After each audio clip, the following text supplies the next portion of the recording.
Good afternoon, ladies and gentlemen. Welcome to the City of Little Rock Planning Commission. And we're going to start the meeting here, call this meeting to order.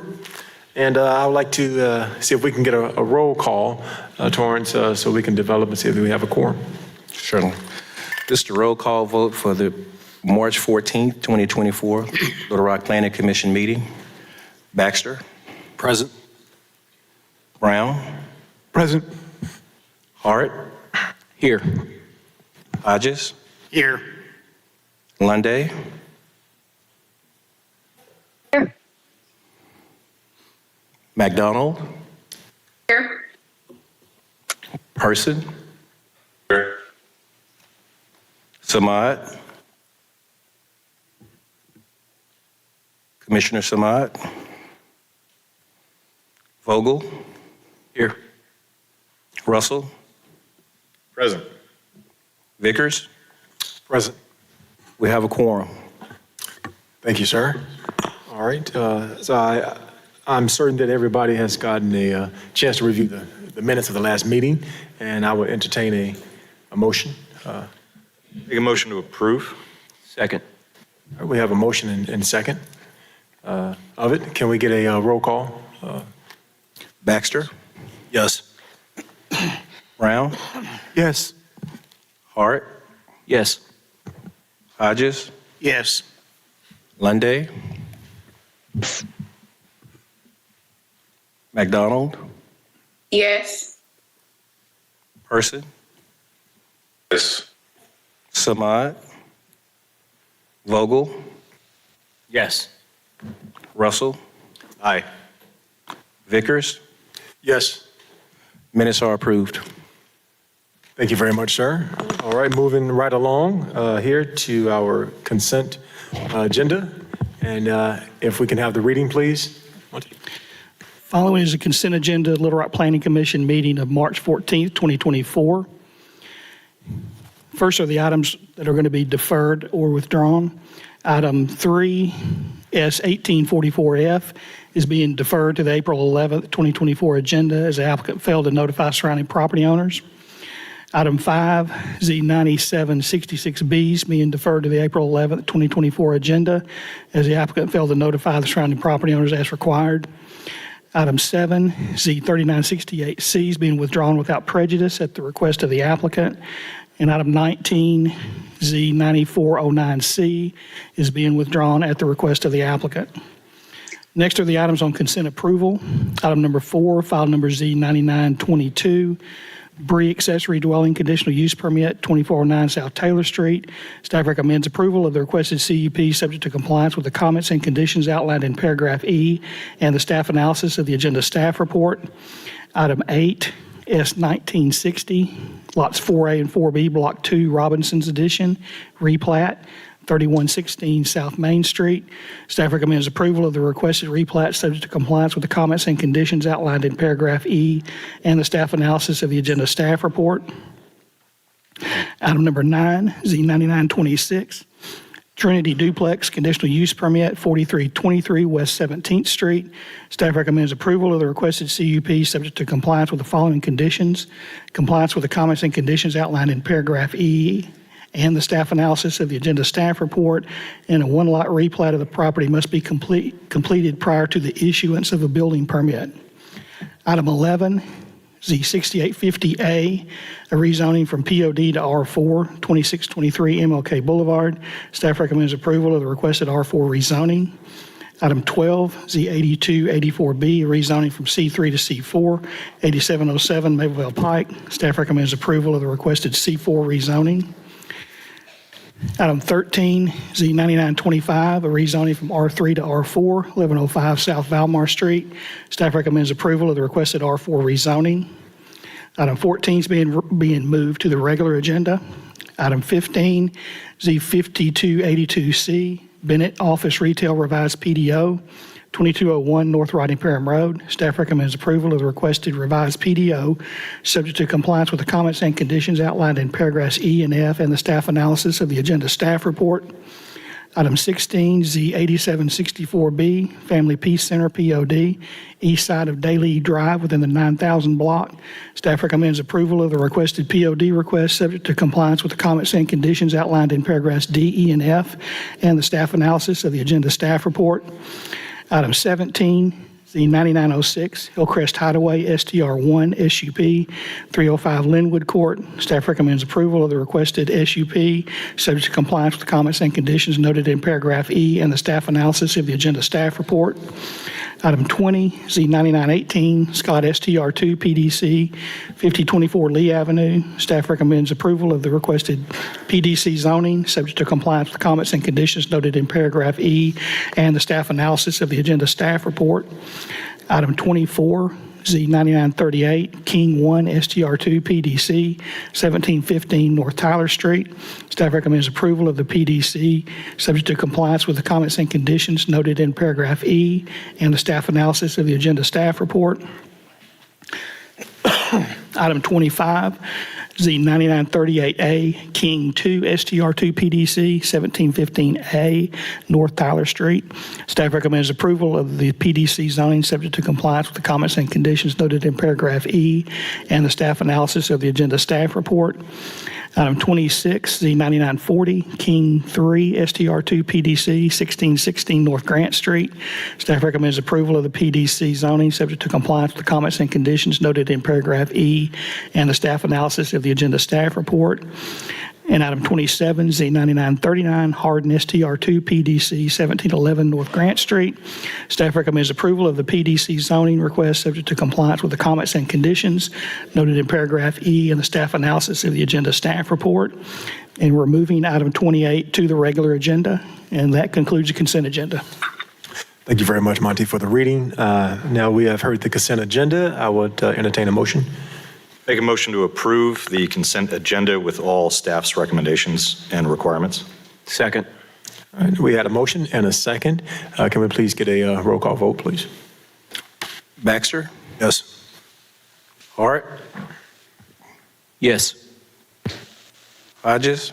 Yes. Lunday? Yes. Excuse me, lost my place. McDonald? Yes. Person? Yes. Samad? Vogel? Yes. Russell? Aye. Vickers? Yes. Torrance, let me say this. Commissioner Samad is trying to sign on via WebEx, and I think he's experiencing some technical difficulties. Yes, So sir. if he's on there, maybe once he's in, he can bring him on. So. I'm waiting to see if he comes on. He has not come. Okay. Okay, thank you. Yeah. All right. Okay, perfect. Well, we're going to move right along into our regular agenda. And we have two items that are listed on there, items 14 and 28. Could I ask Commissioner Hodge, go ahead. something, please? I know that several things we've done in the past few months have been appealed from this body. I would like to ask that Director Collins give us a little update on what has been appealed and what the results have been. Yes, sir. Sure. Okay. If we can get staff, Commissioner Hodges has some direct questions and wanted some updates. If we can get some reference from staff, please. Yeah, Chair, I'm not in a position to detail a list of those. I'd be happy to get those to the commission once I know the list that they're looking for. Yes. And we'll provide the list of appeals and the outcome from the board. Thank you. But Commissioner, I don't have does that suffice? documentation with me at this moment, no. Well, I think I was clear. I asked for those that had been appealed, so there should be no question of what I've asked for. And we can provide that tomorrow or Monday. Well, and I would like it each month to have that before us so we can see what has happened with decisions we've made. Thank you, Commissioner Hodges. And we will get this information and we'll get it out to the board in the next 24 to 48 hours or 1 to 2 business days. Is that correct, staff? Yes, we can do that currently, and then we'll make a a procedure to give that each time that we submit out our current agenda. Okay, thank you very much. Thank you, Commissioner.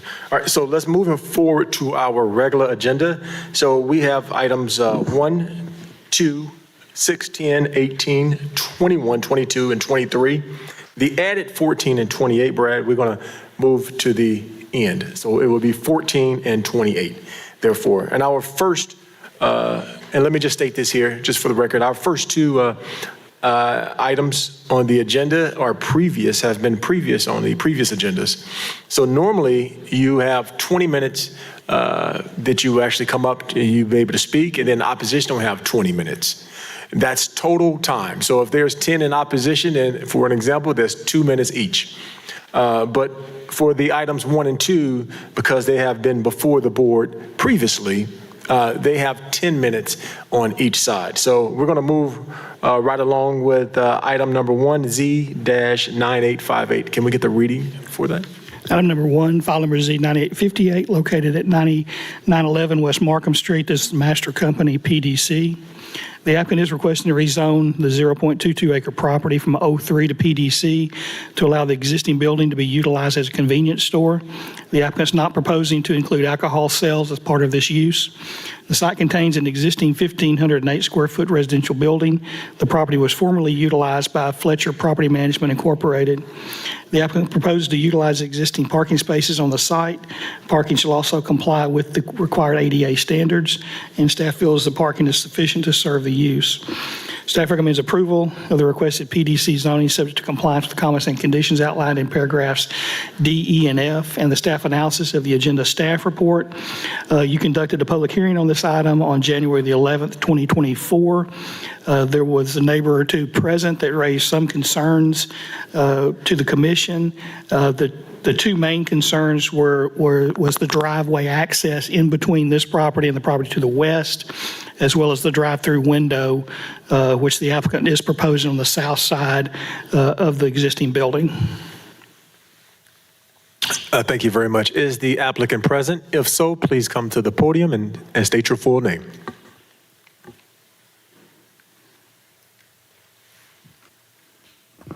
Good evening for the Planning and Commission. My name is Pavitran. I am the applicant for Z9858, representing Master Company LLC.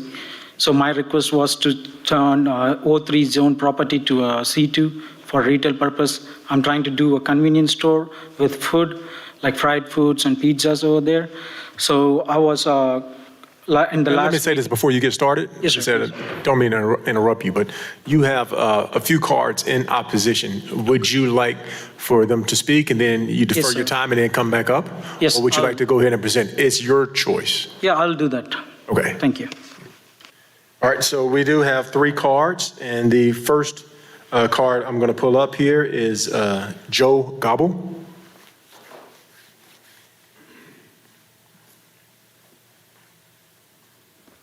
Hello, my name is Joe Goble. I own the property at 109 Oak Lane.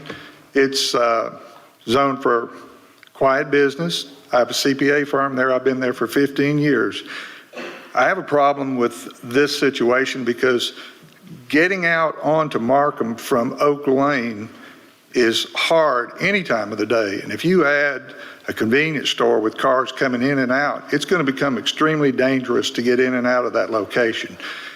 That being said, also, the children from the Lisa Academy come down through there during this alley that he's talking about using as a driveway, and also on the sidewalk. And I think that additional cars in and out of there would make it extremely dangerous for those children. And that's why I'm opposing it. Thank you. Thank you. All right, the next card we have here is Karina Sanchez. Would you please come to the podium, please? The floor is yours. Yes, hi everyone. At the last meeting, there was a question whether or not there was a deeded easement, and there is not. I have emailed the staff and the Planning Commission about that. There is no deeded easement or agreement between us, and there won't be. We are opposing the drive-through plan that he has, and even the convenience store as well for safety reasons. The same things that I had mentioned before, the long hours, he has it on his plan from 6 to midnight. That would make us have to put up security cameras. We did apply and got approved to build steel bollards on our property line to deter any traffic. So we will be doing that. And again, the safety of the community. I, as a business owner and just owner of property, if we ever want to resell that office space, if there's a convenience store next to it, that is going to be an issue for us.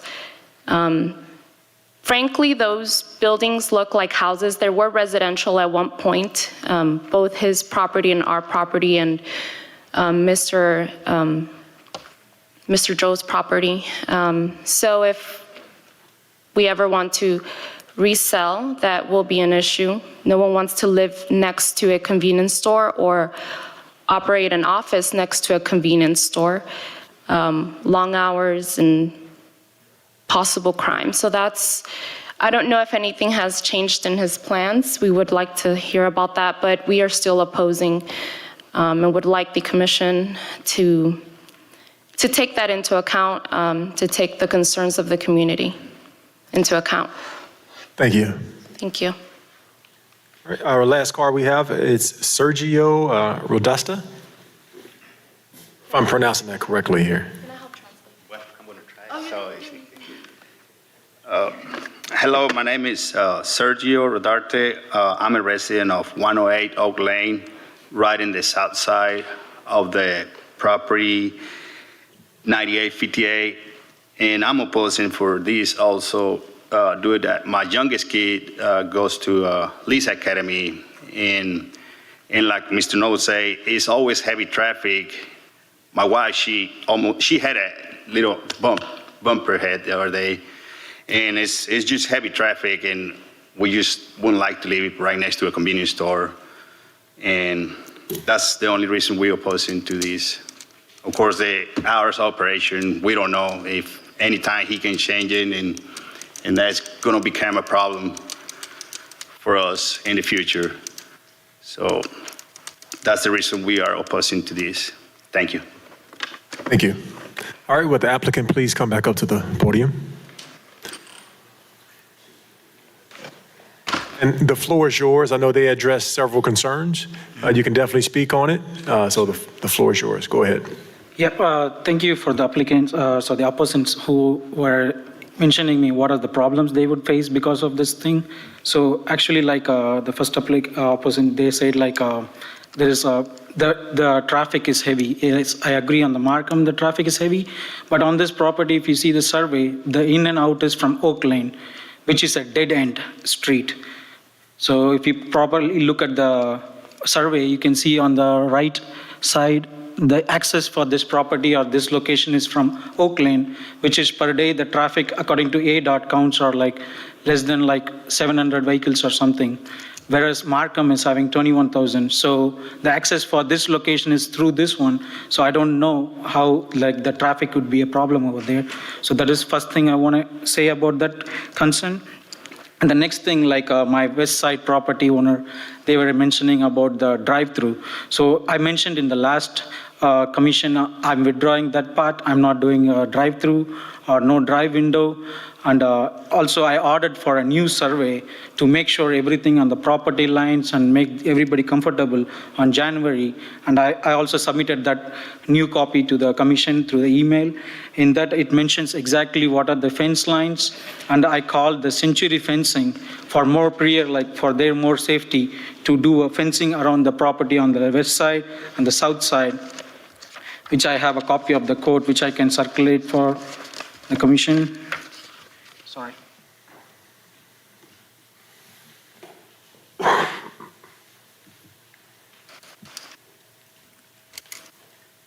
Which is complaining after concerning with cities for the zoning and the height of the fence and everything. I got the code, reasonable code, which is close to 6,000, which is I'm ready to install it if I get approved for the rezoning for the safety of my neighbors, because I also have family. I'm a small business owner too. I'm having this property listed for rent for more than a year, and I did not get any tenant. And it's coming from pocket. So that is the reason why I'm trying to use it for next thing, like I can change it and make it into convenience store, like a small convenience store with food. And also the other thing is on the south side on the east side of the building, there is another commercial properties too. There are a few stores, there is complex and everything. Like, I don't know, like this would be a big change of the committee or it will bring big impact on that. And also I'm so much concerned about kids coming through the property, and there is like a good drive through, like a pathway where they can walk to their houses. And that is one mention which was Mr. Sego was talking about. I'm also concerned about kids. So if I have the fence, they can safely go through that way. And the timing of the stores, what they mentioned, actually it's not like till midnight. We're going to open to 6 to 8 or 9 p.m., which that is like the food time, like breakfast and dinner is the busy time for me if I get the rezoned. So these are the basic concerns, whatever, my other people who are opposing for that. I'm doing a fence for protecting the other property, so my customers or vehicles coming into the property do not have to go to the other location, which I'm doing it securely. And the timings, yes, I'm working with it. Basically, whatever they're opposing, I'm ready to address, and I'm doing it. As a proof, I submitted the quote, and also the traffic counts and the dead end, everything I mentioned in the proofs I submitted. So after this, if anything else I had to do for getting this thing moved forward and approved, I'm ready to do for it. Thank you, sir. Thank you. All right, so I'm going to open the floor up now to the commissioners to see if they have any questions or comments.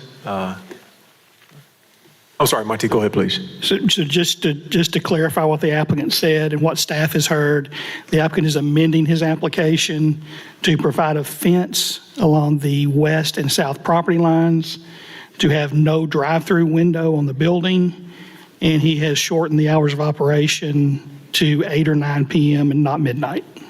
Okay.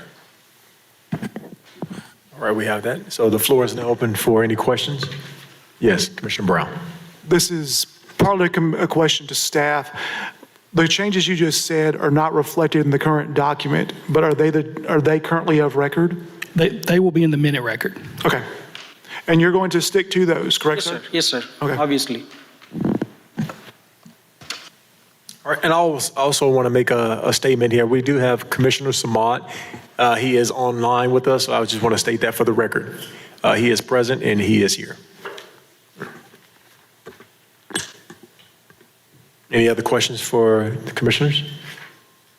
I'm sorry, we have a question, we have a comment for staff here. Go ahead. Chairman Vickers, Monty, could you label that as Exhibit 1 and add that to the record, please? The handouts he gave us, not only just a part of the record, or the minutes, but I want it to be a part of the application. We'll label it as Exhibit 1, put it in the file. All right, thank you. Thank you, Chair. Thank you. If there are not any more questions or comments, I will entertain a motion for item 1. I just have one quick question. Yes. Go ahead, Commissioner McDonald. Yes, at the last meeting, staff recommendation was the same as approval, correct? That's correct. Okay. I'll make a motion to approve the application Mr. Chair. as submitted. I actually would like to ask one question. Yes, go ahead, Commissioner. My apologies. I've been a little bit under the weather with some allergies, so. You good, sir. I see this is primarily for the neighbors. I am allowed to ask the neighbors questions, right? Yes, of course. Okay. Opposition, so-called. We see that the applicant has complied with everything. And one of the things that you mentioned was open till midnight. The other thing was the safety issues. Despite staff's recommendation and despite applicant doing these things to ensure safety, limit the hours, et cetera, do you still feel uncomfortable with this being rezoned, and why? Okay, thank you for that question. Did he mention he wanted to remove the drive-through window? Was that part of the amendment? Okay. I do know that he has the right to apply to rezone. I still obviously feel uncomfortable having a convenience store next to our office building and right in front of a residential home.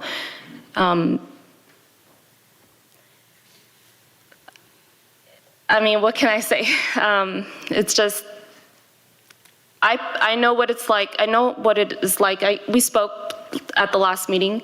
I know his position as a business owner. He wants to have revenue, obviously.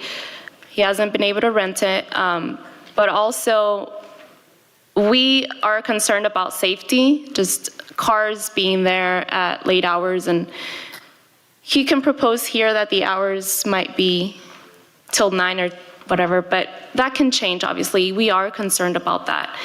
I know at the end it's what you guys decide, but I wouldn't want to be in Sergio's shoes where he has to have a property right in front of him, just having a store, basically. That's what it is, a convenience store.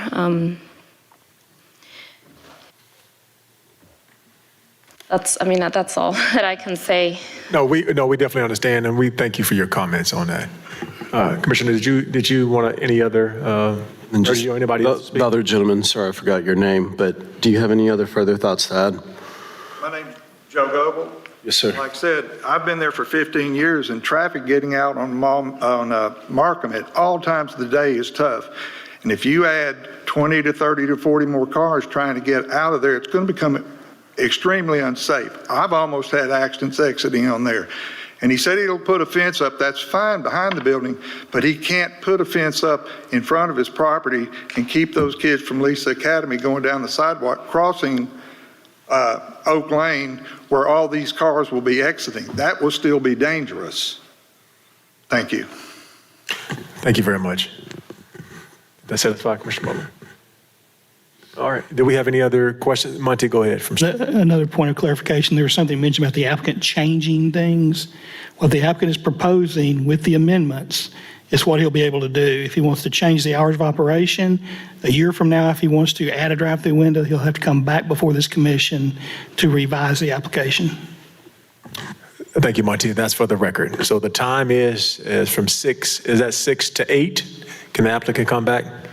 Was that correct, or 6 to 9? Yes, sir, What it was is that? 6 to 8 p.m. I can assure that one. So it's 6 to 8 p.m.? Yes, sir. Okay. All right. If we don't have any other questions for commissioners, we can entertain a motion.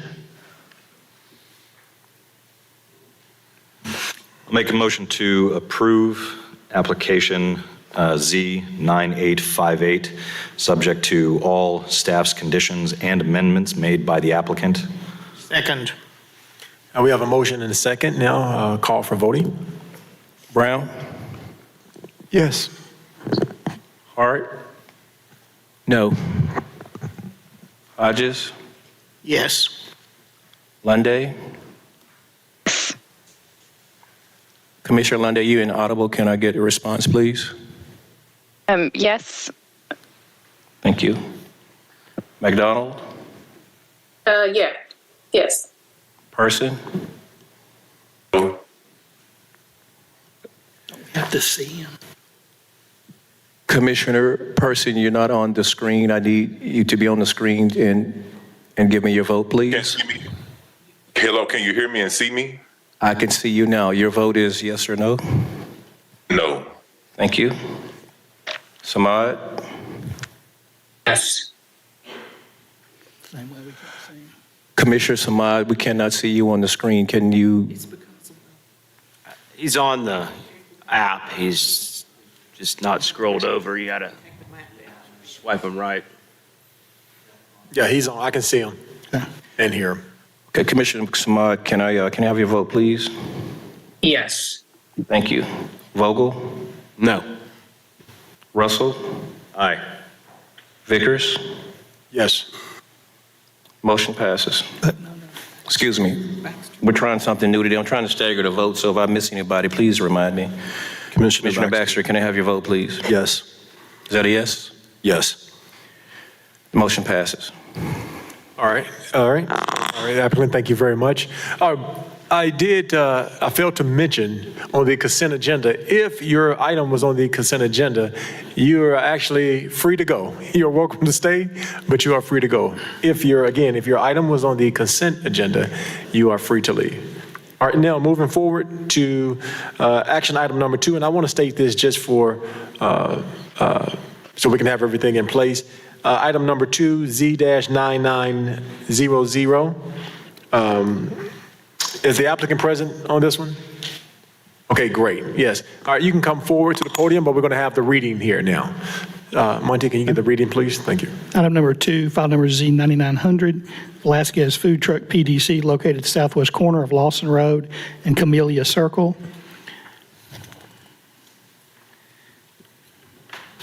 Hang on just one second. The applicant is proposing to rezone this 0.15 acre lot, which is lot 15, from R2 to PDC to allow the site to be developed to place a permanent mobile canteen unit or food truck on the property. Currently, there is no access to the property. The applicant proposes to provide 2 access drives on the site. One driveway will be at the north side of the site from Lawson Road. The second driveway will be along the west property line along Camellia Circle. The site plan shows the food truck to be located at the northwest corner of the property. 8 parking spaces are provided along the west property line, with 4 parking spaces along the south property line. All the parking spaces proposed are on lot 15 only. Staff feels the proposed parking is sufficient to serve the food truck. The food truck will have 3 employees at any given time and operate between the hours of 8 a.m. or 10 a.m. and 8 p.m. Information regarding operating days was requested, and we did not hear back from the applicant on that one. Staff does recommend denial of the requested PDC rezoning. You did conduct a public hearing on February 8th on this item. There were persons here in opposition, raised concerns about parking, traffic, and drainage. And also the 2 major concerns were the driveway location from Camellia Circle and the future development of the south portion of the overall property. Thank you for the reading. All right, applicant, please state your name for the record. Hello, my name is Gerardo Huerta, and this is my sister. All right.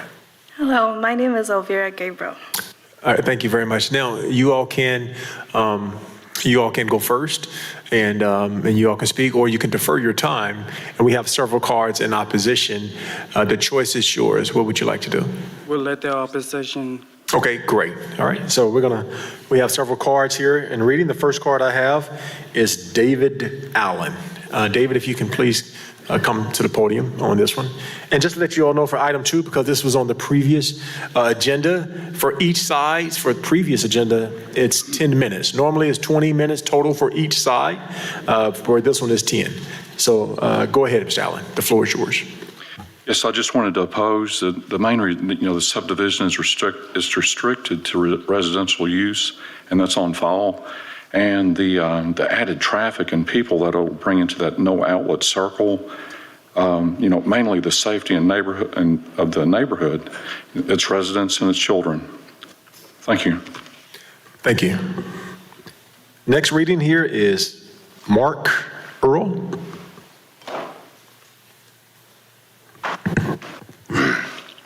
All right, thank you. I still oppose this rezoning for a lot of the reasons I mentioned in February meeting. It seems like after that meeting, they didn't really come around and talk to us except for right outside on the sidewalk briefly, so nothing else has occurred. They've kept working on it, so I don't know. It looks like they're intent on just doing this anyway, so I oppose this. Thank you. So, Mr. Earl, I just want to be correct. You just don't have a full understanding of the business. Is that what you're saying? No, I do, but at the last meeting, it was deferred because they were supposed to work with us on trying to resolve some of those issues. And gotcha. Really okay. Happened. I just wanted to make sure it was clear. Thank you. The next card is Buddy Green.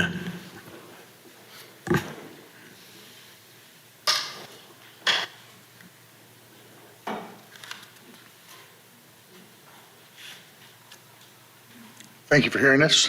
My name is Buddy Green. I live at 16 Camellia Circle. We're definitely opposed, and I had a few points, maybe not quite like some people are mentioning, but I wanted to say, after the last meeting, the next day, they continued working, they put a culvert in.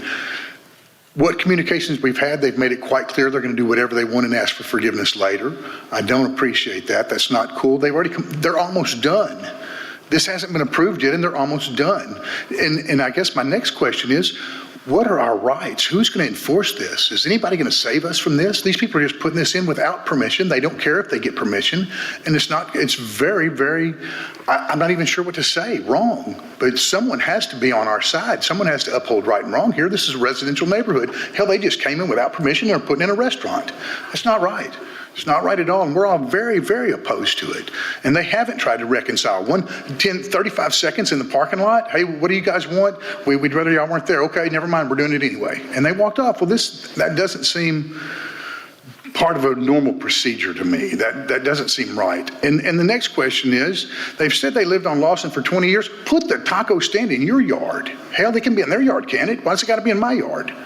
If they live on Lawson and they've got land, shit, rezone that land. And that's what I think. And I just feel like this hasn't went very well. This hasn't went very well at all. And I don't feel like they are worried about what y'all say or whether you approve it or not, because they're still putting it in right now, even as we speak. And so I guess I have a question for y'all. Who do we call next?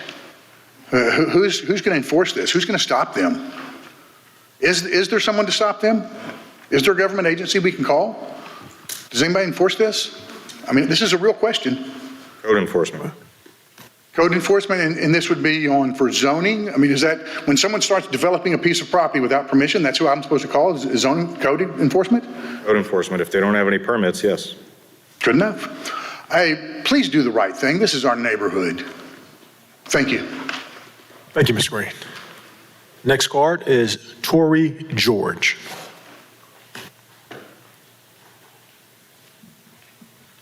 Good evening. My name is Tory George. I've lived at my property for at least 55 years. The property close to Camilla Circle has been in my family for over 100 years. I own the two lots, or my family owns the two lots directly across from where they're putting their artwork. And I have another piece of the property towards the back of the circle of Camilla. And I'm very much opposed to it because the trees are green, our traffic is limited in that cul-de-sac, and I want it to stay that way. So I do oppose it. Thank you. The next card is James Starber. Thank you. I'm opposed also. I stopped and talked to the young man here. I think his last name was Hurt. We were out of town when the first episode of this, and just to talk to him and to let him know we, as a neighborhood, were opposed. We gave the realtor canvassed the neighborhood before it sold, and we showed him and told him we had a bill of assurances that it had to be residential. He told me he didn't care, but doing it anyway. I said, don't you think you ought to wait, stop spending money until we see what the planning board and city says about this? Quote, don't care, we're doing it anyway. Last conversation I had with him, we sent a cease and desist letter, and they never received it. We sent it registered. They never could get it to them, so we're here today. Thank you for your time. I'm opposed to it. Thank you. Our last card we have is Ms. Tammy Starber.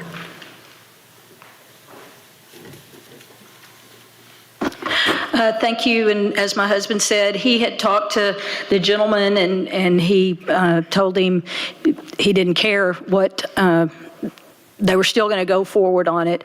We have a bill of assurance for Gentry Place subdivision, and it was refiled. It amended and refiled in March of 2021, I believe, for just what's happening to us right now. And every homeowner in Gentry Place subdivision opposes this rezoning. And so we would ask you as the commissioners to please deny this rezoning. Thank you for your time and your consideration. Thank you. All right, so can we bring the applicants back up to the podium, please? And there were several concerns. Feel free to address those concerns at this time. The floor is yours. Hello. Hello, Deborah. Good afternoon, and thank you for everyone coming out today on this day. And my name is Gerardo Huerta, my sister Elvira, and today we came on behalf of my parents, Jose Huerta and Cristina Velasquez. To begin with, there was a case in 2005 called Kilo versus New London in Connecticut. For those who don't know, it's in the East Coast. And this case went out to be where a business took over the whole neighborhood in order to provide something that was in a community, a part of it, so they could all employ it, and so they could keep on doing their work. The case is shown that they was approved to do all of this for only one reason. That reason was just to provide the community that was around it.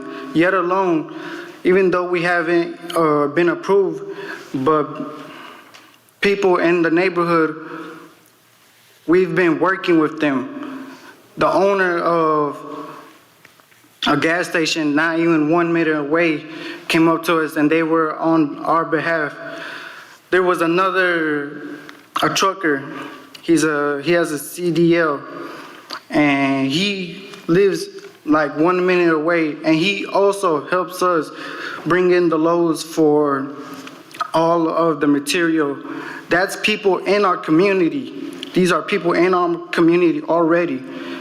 And Pulaski County came up to us and they said, the bridges and roads, they came up to us and they said that they would like for us to make the drainage better. So they would install all these drainage so there could be better traffic flow and the drainage issue all in one together. And that was the Pulaski County that was coming at us. Not to mention that if this property was to really be a residential only, it would have a monthly fee of a homeowner associated fee, but it doesn't.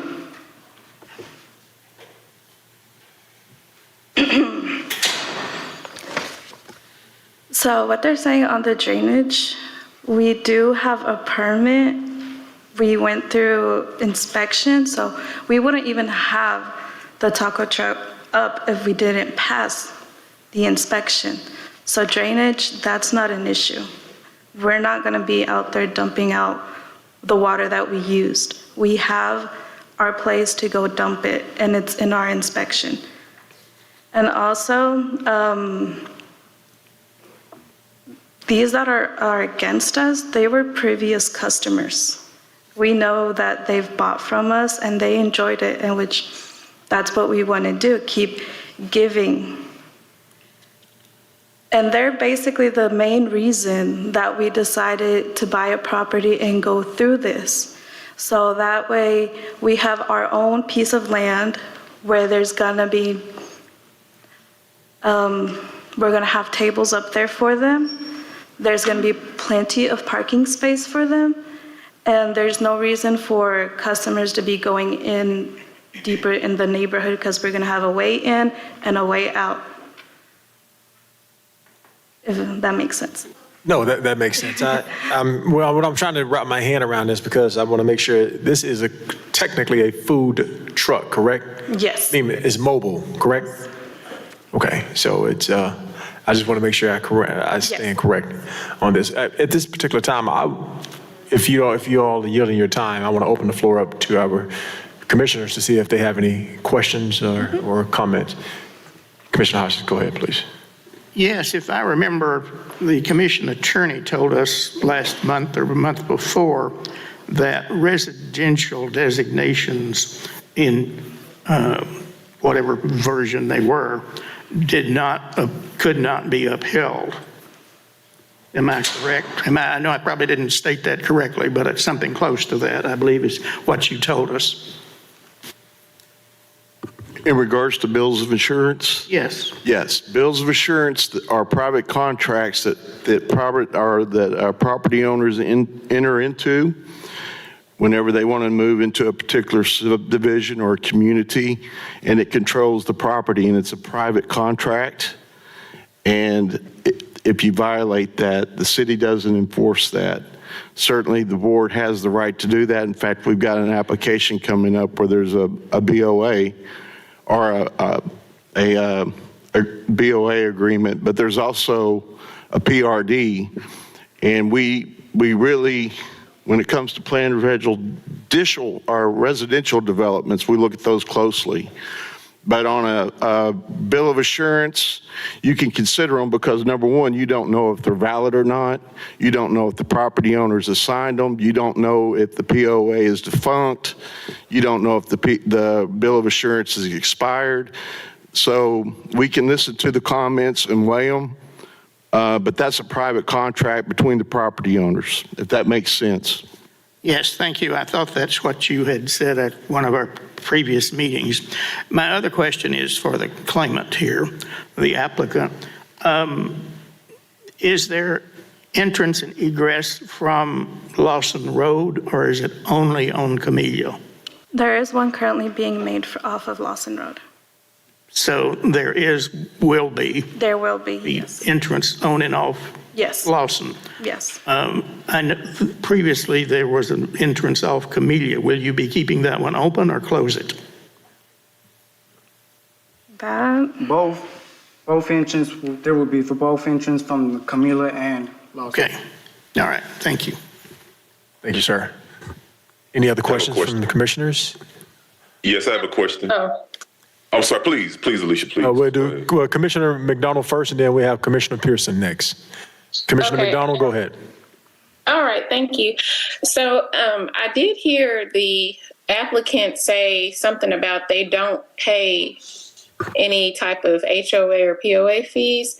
So I did have a question about that because he had mentioned that if they don't pay the fee, then they're not necessarily under that agreement. So I just wanted some clarification on that.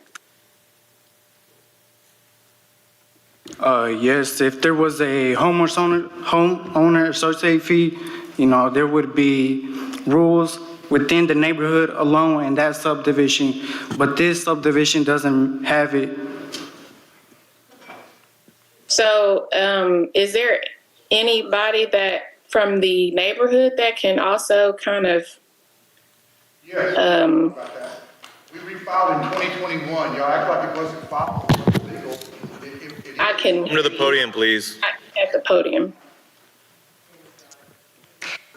Yes, the bill of assurance was filed with the Pulaski County Circuit Court Clerk on March 29th of 2001.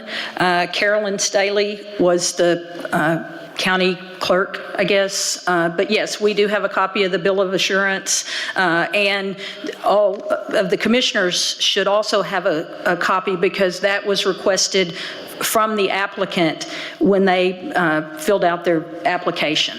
So yes, our bill of assurance is filed with the Pulaski County Circuit Courts. For some Okay. clarification in the city attorney's office, please correct me if I'm wrong, but a bill of assurance is a series of restrictions that apply to a deed.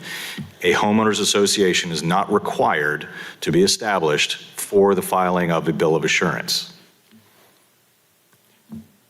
That's a great question. And I think the answer is a bill of assurance. It has certain legal requirements in regards to amending, and this is why we don't go down this rabbit hole in regards to bills of assurance, because they're extremely complicated. Because if you want to amend them, you have to have a certain amount of people that sign in the HOA. If it expired and then they try to revive it, then they have to have, I don't know Bill's in the office or in the room, but I think you might have to have 3/4 of the majority of the property owners. And so that's why we do not go down this rabbit hole, because it is a private contract between the property owners in that area. And we are not going to determine whether or not it's legal or not. We're not going to go through the analysis of whether this property is in that bill of assurance or not, because that is a private matter. Okay, I think I understand. Thank you. Thank you all for your reference. Mr. Green, you can see it real quick, but we want to make sure we respect everybody's time here. Sure. So please, go ahead. You just said that it was a mobile food truck. They're applying for a permanent food canteen, not a mobile anything. So I just want that to be a clear point, because somebody said it's a mobile. It's not. It says clearly on their thing, a permanent food canteen. They're not planning on moving this. It's going to be here. And so I just wanted everything to be talking about apples. If we're talking about apples, it's not a movable food truck. And Commissioner Overton, what you're calling a rabbit hole is our subdivision. I understand that, but in the city of Little Rock, the planning commission is guided by our codes, ordinances, and the state and federal law. And under our code, we do not go into whether a bill of assurance for private property rights owners or private property owners are valid or not. They can consider it. Everything you say, they can consider it. You can bring it up. But we're not going to sit here and try to determine whether this person is subject to this bill of assurance. We're not going to review the bill of assurance to see if it's valid or not. That would be giving you legal advice. But you can say anything you like at the podium in regards to it, and they can weigh it. Now, in regards to the bill of assurance, when you look at you're making a rational decision, you're primarily looking at, and I tell these commissioners all the time, public safety, health, and welfare, okay? It's in regards to traffic, noise, whether it is in harmony with the community. Your private contract that you have with all the other people that live in that neighborhood is a private contract, and we can consider it. But our focus is when we make our decisions that it involves the public safety, health, and welfare of the community, whether it's the traffic, which was brought up, the noise, does it fit in with the neighborhood? It's limited. Now, the property owner association agreement is just one factor, but it is not the most important. Public safety, health, and welfare is always the number one thing that these commissioners look at when they make these decisions. Thank you, sir. Yes, ma'am. All right, thank you very much. Monty, go ahead. To add to that, back to what Commissioner or Vice Chair Russell was saying, a bill of assurance for a subdivision, that subdivision may or may not have a POA. The bill of assurance doesn't require the POA. Thank you. All right, so I want to, we have another question here. Go ahead, Commissioner Brown. Two quick yes/no questions, one for the attorney, and I apologize for running this rabbit hole. A bill of assurance for a property does carry over when the property is purchased, is that correct? Or do we even know that at this point? Well, that once again, every bill of assurance is drafted specifically for that particular subdivision or for that particular, I say subdivision, but Bella Vista, for example, had a property owners association agreement that covered the whole entire village. Hot Springs Village has one. Okay. And everyone can negotiate those terms. We don't know what those are. Okay. But the other question is, staff is still opposed to this application as it stands now, is that correct? That's correct. Commissioner Person, did you have a question? Yes, I did. I believe one of the gentlemen in opposition kind of addressed it, being that, if I recall correctly, this was going to be a mobile food truck that was going to stay on the property. And I just wanted the applicant to confirm that, but I believe that was already addressed earlier. However, I did have a question. I don't know if it's maybe for staff. If I'm not mistaken, this land is going to be paved over, and if the applicant is successful, this truck will be stationary on that. Is there anything that states, or what if the applicant wants to bring on additional food trucks to this plot of land? will they have to go through any process, or since they own that particular parcel, they can just place other food trucks on there as well? This is a plan development application. It is site plan specific. The applicant is proposing one food truck to be located on the property. If they, in the future, desire to have more, they'll have to come back before the commission and city board to revise the application. Thank you very much. Do you have any other questions from commissioners? I have two quick questions. Go ahead, Commissioner Lundy. Go ahead. The floor is yours. Yeah, okay, so I just wanted to, so because it's a mobile food truck but permanently on the site, I just wanted to check real quick what the hours were, and then what kind of how the applicants planned to deal with sort of like the waste that comes with operating a food business. All right, so the applicant, can you please approach the stadium here? Mr. Leahy, I'm sorry, you were at the podium, sir, and I didn't have a card from you. I didn't. Did you have a card on this item?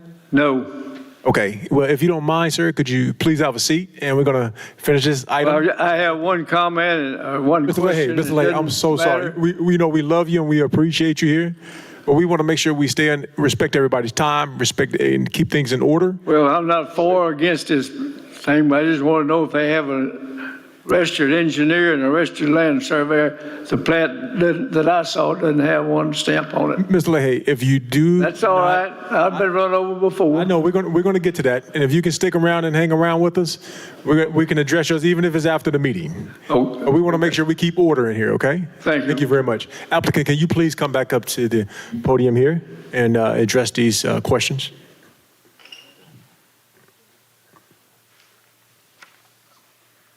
So like I've said before, with the disposal of the drainage, there will be no issue. We went through inspection. We've gone over that with them. Either way, if we didn't, we wouldn't have been approved. So that is already taken care of. And in December, which was our latest inspection, we passed. And our next one is in June. If they want to come over and see our inspection, they're more than welcome to. Where is this truck being inspected currently? Currently, it's in Dill Road, Say that one more time. on Dill Road, on our Where it's personal currently located and Yes. servicing customers? We're not servicing at the moment since we're not getting any customers in there, which is why we're here. I think the attorney has. Go ahead, Shane. And there's been a great discussion about the bill of assurance. I don't know if it's enforceable or not, but I want you to understand, if this commission approves this for the zoning, they still have a private action against you. The city's not saying that if they approve this, you can operate, because they could still come back and sue you privately. So I want you to understand, this commission is not saying whether you're part of the association or not. They're just approving, they were going to make a recommendation to the board. But if they approve this, you could still be sued by these neighbors if you're violating that agreement. I hope you understand that. I do. All right, thank you, sir. Are there any other questions from the commissioners? If not, we will entertain a motion. Make a motion to approve application Z9900 with all staff's recommendations and requirements in the staff agenda report. Yes. We have a motion and a second. Now, this is the staff has recommended denial for this, and so we vote in the affirmative. So we just want to make sure that the motion was stated correctly. All right, yeah, not subject to staff's recommendation for denial. Sorry about that. There you go. So we have a motion and it's been seconded. Mr. Chair, Mr. Vice Chair, my apologies. May I ask the applicant one last question? Oh, of course. Go ahead. My apologies for interrupting the motion. Mr. Huerta. Yes, sir. For you. So what the neighbors alleged, I think the last meeting was February 8th. It was Thursday. And I remember that. So February 9th, the next day, which would have been a Friday, Is it true that you continued the work on the land and didn't follow through with the things that you said you would? The next day, what I was working on was the drainage. Even if we were to be working on something, it would be more like just cleaning the property, you know? Not actually like, you know, have things set up. It's just like basically clean the property and then just drainage really, you know? And a follow-up question for staff. In terms of code violations or taking permits, can we confirm whether permits have been taken on this work in a proper way? For just knowledge of the commission, this is in our extraterritorial jurisdiction. We do not issue permits in this area. That's either a building permit or a grading permit to do so. Our only code violation would be zoning at this matter, which means if they operate something that was not approved, then we would write a notice and a citation for zoning.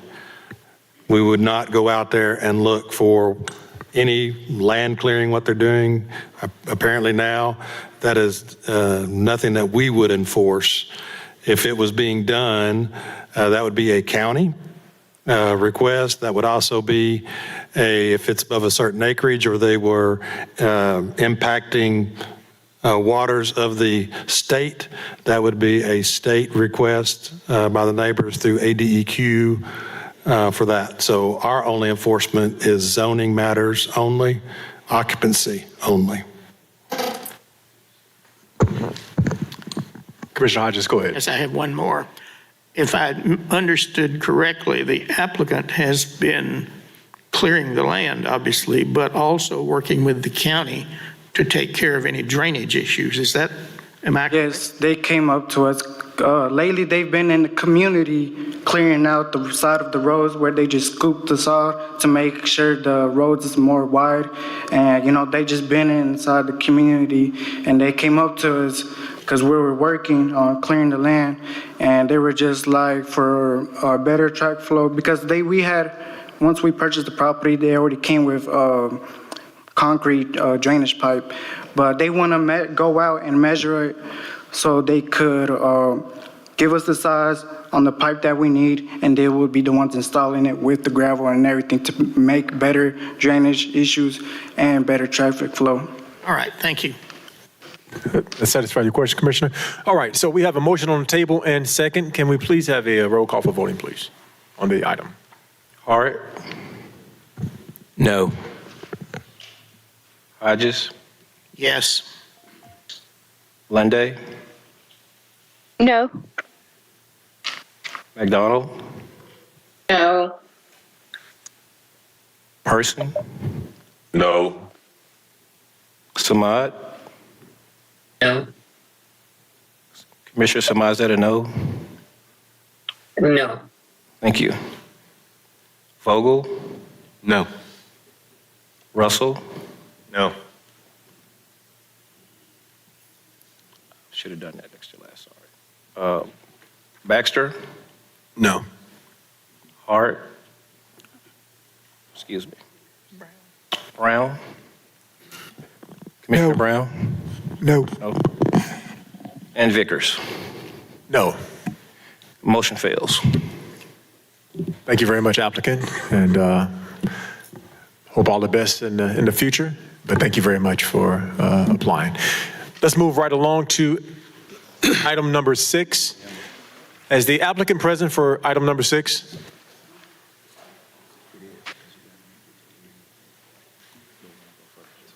If the applicant is present, you can come to the stadium before the reading.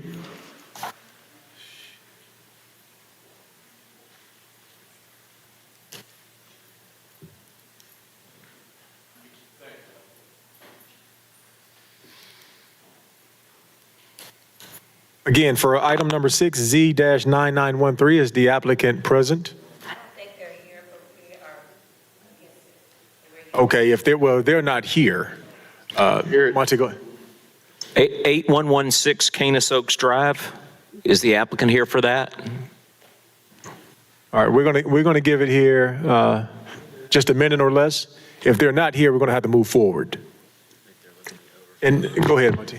While we're waiting, just a bit of information. We have several STR short-term rentals on the agenda today. Just a bit of information. As of March the 5th, the March 5th Board of Directors meeting, we now have 78 short-term rentals that have been approved in the city limits. And again, the city board set a cap of 500. Thank you very much. Any information on gathering more data about where those are, or having some sort of a heat map so we can see where they are being? I believe, if I'm not mistaken, in your agenda, under the planning division comments, I believe they're putting a map in there. Great, thank you. All right, so if the applicant's not here, I don't want to waste the citizens' time. And so we want to move forward along with this because we have several other items on this. So Monty, if you will, please go ahead. Do we need a vote to defer? Motion. Yeah. Yeah, so let's go ahead. Can we get a Make a motion? motion to defer application Z9913 due to the applicant not being present until the April Planning Commission agenda hearing. Second. I have a, The first or is this the first one or the second one? This will be the second deferral. Oh, boy, okay.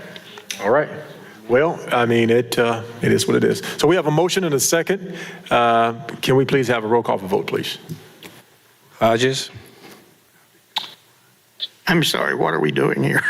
Well, the applicant is not here, Commissioner. Okay. So this is the second deferment. Oh, all right. Yes. So I'm voting how then? We're going to defer it. We defer it because Yes. it's the second I vote defer. yes, all right. So at this point, it's going to be, All right, it's going to be on the applicant. Inattentive there for a moment. No, you're okay. You're all right. Commissioner Hodges, yes to defer or no? Yes. Thank you.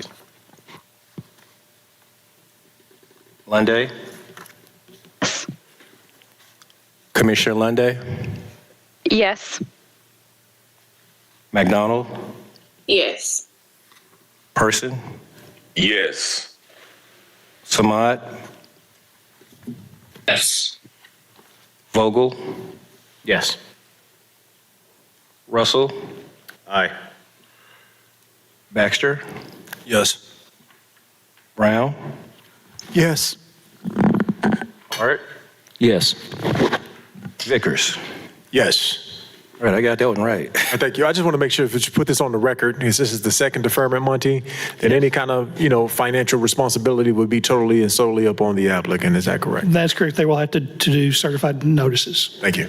The All right. motion, the motion is, application is deferred. Okay, so everybody in opposition was on item 6. It was the second deferment, and so obviously we're going to move forward. So you're more than welcome to stay, but you're definitely free to leave. Thank you for coming out today. All right, moving right along here. Let's go to item. If I may ask a question, point of information. Yes, sir. Please state your name for the My record. name's Chris Travis. I'm a lawyer with the Gill Law Firm here Yes. on behalf of Canis Village POA. Go ahead, Attorney Travis. Okay, thank you.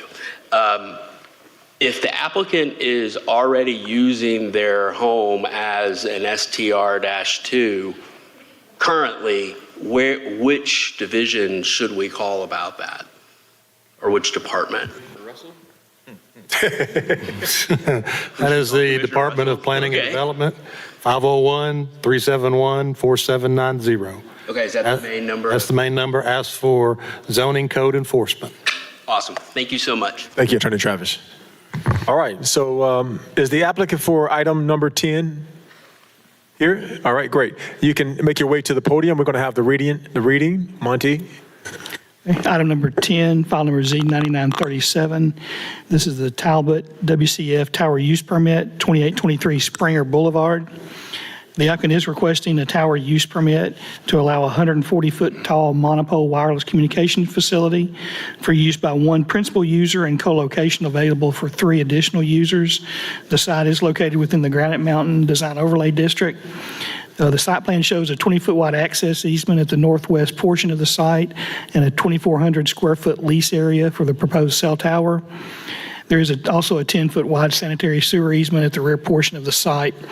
Proposed setbacks for the cell tower are approximately 90 feet from the front or west property line, 40 feet from the rear east property line, 20 feet to 25 feet from the south side property line and approximately 20 feet from the north side property line.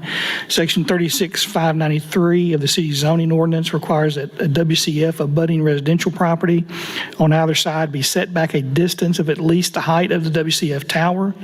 The setback is to be measured from the face of the base of the support structure to the property line of the abutting residential property.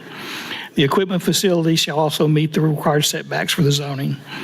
The site plan shows that the south face of the support structure, the support structure is set back approximately 20 to 25 feet from the south property line, which is less than the 140 feet required because there are 2 residential properties to the south.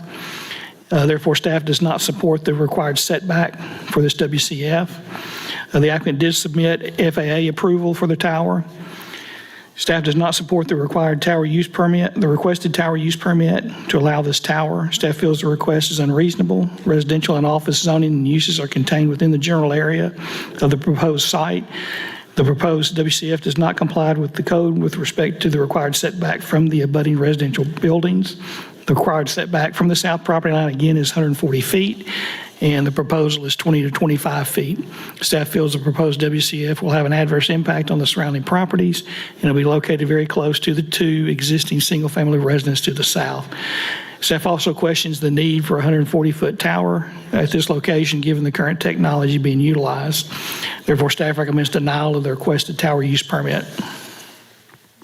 Thank you, Monty. Before we move forward, I want to insert on item number 2, Ms. Linda Lynch wrote a letter in opposition for item number 2. So we can put that in the files for the record. Thank you.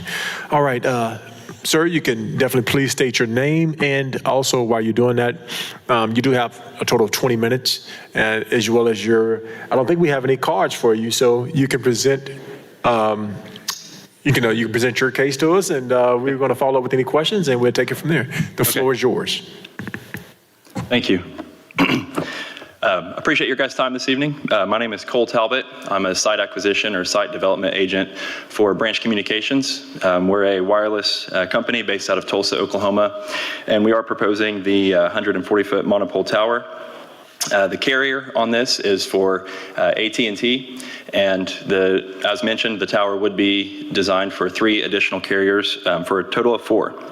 The infrastructure is greatly needed by AT&T. They have expressed for a while now, we've been working on this site for a while, and they have been persistent about getting a site in this area.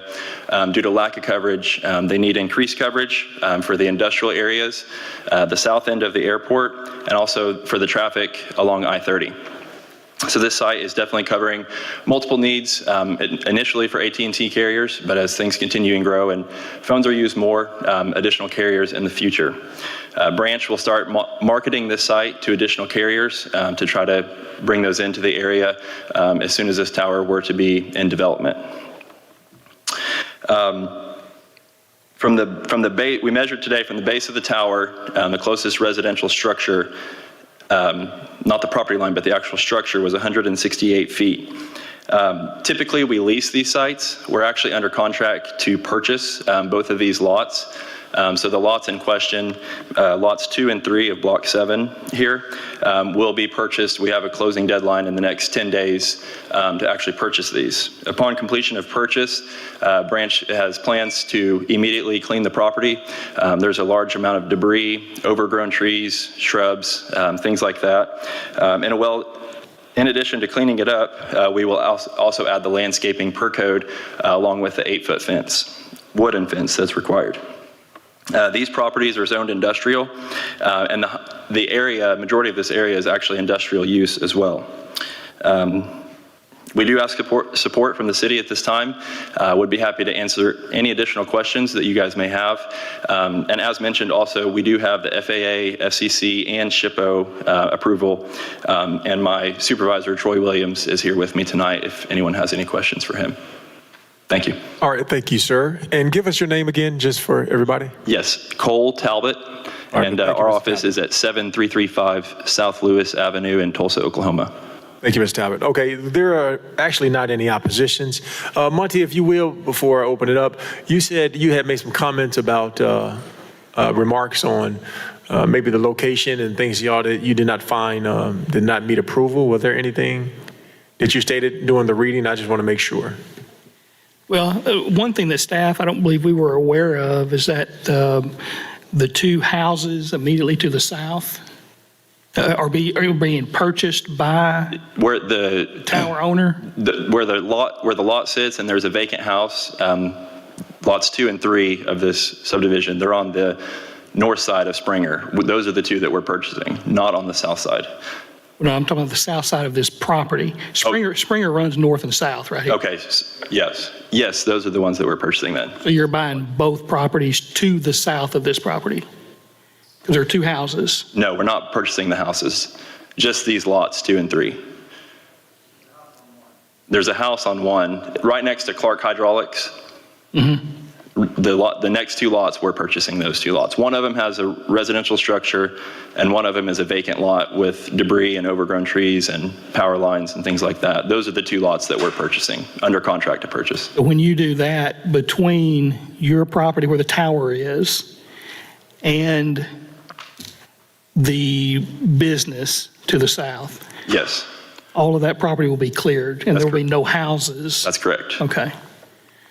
But see, staff was unaware of that. The only reason that this issue is here is because of the variance for the setback of the tower from the nearest residential property.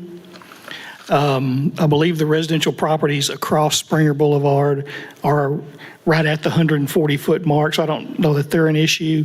It's specifically the properties to the south. But, and the ordinance deals with residential zoning or use. The properties to the south that have the houses on them are zoned industrial. So if the houses go away, then there's not a variance anymore. Gotcha. So one thing we might want to consider, and I don't know if the applicant's on a strict timeline or not, we might consider deferring this application, letting the applicant purchase those properties and demo the structures, and then the issue would go away. I believe we could do this at staff level. Okay. I was going to add that I do have a letter of support here from Clark Hydraulics and also New Age Distribution. Those are 2 of the industrial businesses that are going to be closest to our proposed location. They both sent letters of support for this project. And just to go, we are in a little bit of a time crunch. I know that I just wanted to add that we do have a deadline in our contract to close. I think it's March 29th is our deadline. So.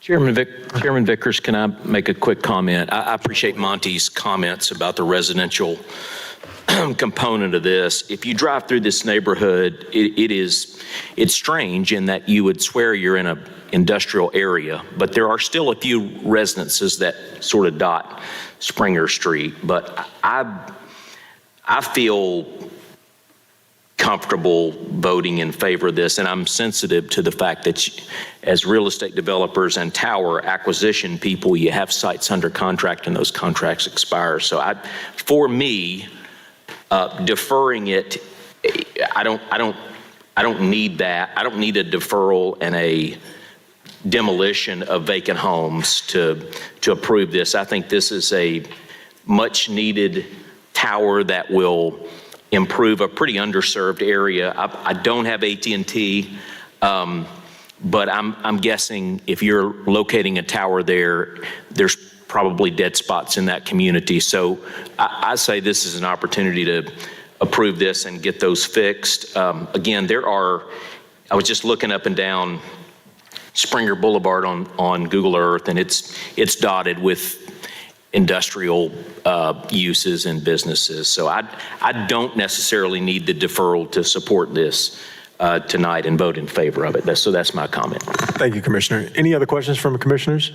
I do. Yes, I do have a question, but if someone else was first, then they can go first. Go ahead, ma'am. Go ahead, Commissioner McDonald. Okay. I was just going to ask a question. I'm a little surprised that there's not opposition from neighbors. So I was going to ask, was there any residential? I hear a bunch of industrial is in the area, but is there a way that do we know if there was were any residences that were notified as well? Or is it in that radius, is it just mainly industrial properties? Can I respond to that? Yes. Okay. Yes, we did a 200-foot notification list per the requirements, and all notices were sent out. And there was also a sign posted of the entrance of the property that had our tower use permit posted, and a picture of that was provided to the city as well. And that was 30 to 45 days ago that those notices were posted. Thank you. Any other questions, Commissioner McDonald, from you? If not, Vice Chair. That really doesn't answer my question, but if you don't know, that's fine. I wanted to know, out of the notices that you sent, is there any way that we would know how many would be residential? But Oh, okay. I see what you're saying. I don't have that exact number. There was over 20 total notices that went out. Okay. I would say probably close to half of those were residential. I don't want to give an exact number and be wrong, but I would estimate around half of those. Yeah, Commissioner McDonald, I'm pretty familiar with the neighborhood because we worked with DePaul and Jericho Way to build housing in this neighborhood. Immediately across Springer are residences, and as you continue to move west, that is all a residential neighborhood. But likely most of them would have been outside of that 200-foot radius. okay, that answers my question a little bit better. If that map could be put back up, of the site where it was square and red, I just want to make sure that what I'm seeing and understanding it. So to the left, I'm looking at it. To my left, those are the residences that you're talking about on the 28th and like on that corner there. Yes. Okay.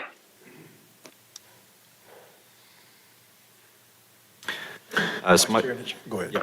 So my question is, I think both for staff and the applicant, I just want to clarify. So we have a vacant lot where the tower is proposed. Immediately to the south is a residence. Immediately to the south of that is a residence. They are zoned industrial, but they're either currently vacant or had been in the recent past used as residences, not businesses. That is correct. Okay. And for the applicant, you are purchasing a vacant lot and one lot with a single-family residence immediately to the south. That's correct, yes. And the second lot immediately south of the vacant home that we're purchasing is Clark Hydraulics. It could be zoned residential, I'm not 100% sure on that, but that is a operating business. Okay, so that is a business. Yes, and then also on the west side of Springer, there's 3 homes that look residential, and one of them is commercial use, or it has a business listed with it. And then there is 2 residential homes right there, but one of those immediately west is operating as a business as well. Yeah, I think one of those is Peterson.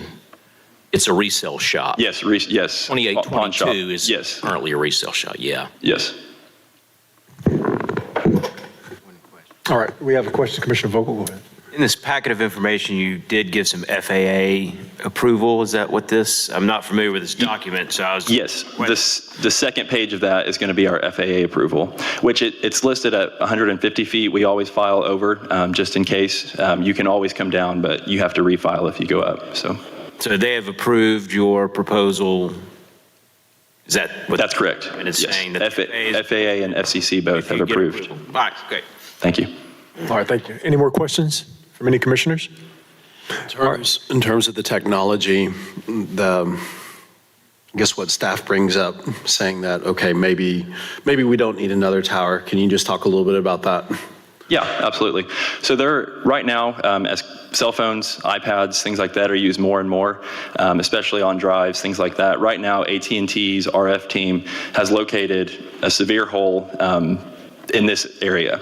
A tower here would provide coverage to this specific area and surrounding areas for businesses. It provides in-building coverage. It provides improved data, downloading speeds. As well, AT&T has FirstNet services and E911 services. So in the event of a catastrophic event, this tower would have FirstNet with it, which means that your first responders are going to be able to operate their communications off of this as well, because AT&T has the FirstNet rights as well. Good. Any other questions? If not, we can, entertain a motion.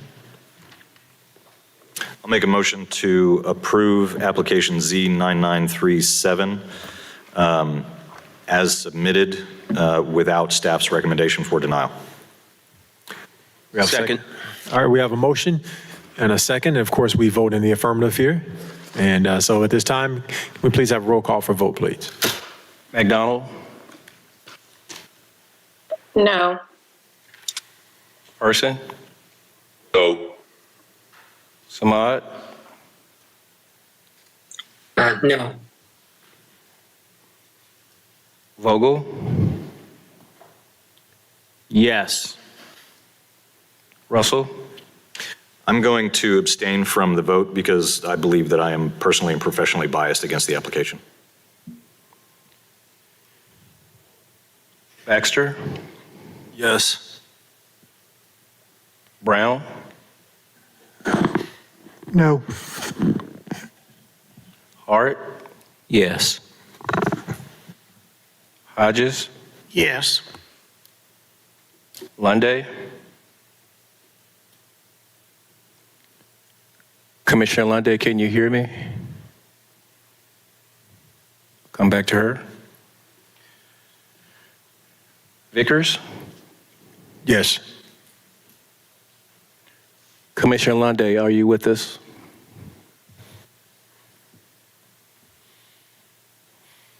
I'm going to mark that as an absent. These counted. 1, 2, 3, 4, 5. 5 yes votes, the motion fails. 6. 1, 2, 3, 4, 5. They had abstain and absence. And abstain and an absence. I got 1. It's weird because Commissioner Lunday is, she has her mic muted. I don't know if. Commissioner Charlotte Lunday, are you there?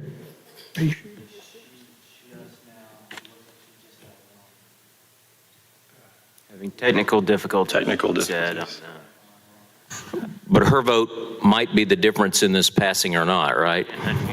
She says she can't unmute herself. Okay. Can she type it? Can we clarify a vote? Commissioner Samad, what was your vote? No. Okay. So it's 5, 4. Commissioner Lunday, Hello? can you hear me? Hello, yeah. Okay. Sorry. We're Things froze. Yes, we're on item 10, the Talbot Wireless Communication Facility. It's a tower use permit at 2823 Springer. We needed your vote for yes or no to approve this item. Yeah, I vote yes. Okay. 1, 2, 3, 4, 5, 6. I have 6 votes for yes. The motion passes. Thank you. Thank you all. All right, let's move right along, please. And let's go to item number 18. Is the applicant here for item number 18? Yes. If so, please come to the podium while we do the reading. Monte, if you will, please. Item 18, file number Z9409B, Hamuda, Lot 28, Block 1, STR2, revised PRD, 205 Fletcher Ridge Drive. The applicant proposed to rezone this 1.19 acre property located at 205 Fletcher Ridge from PRD to revised PRD to allow use of the property as a short-term rental 2 with a maximum stay of 29 days.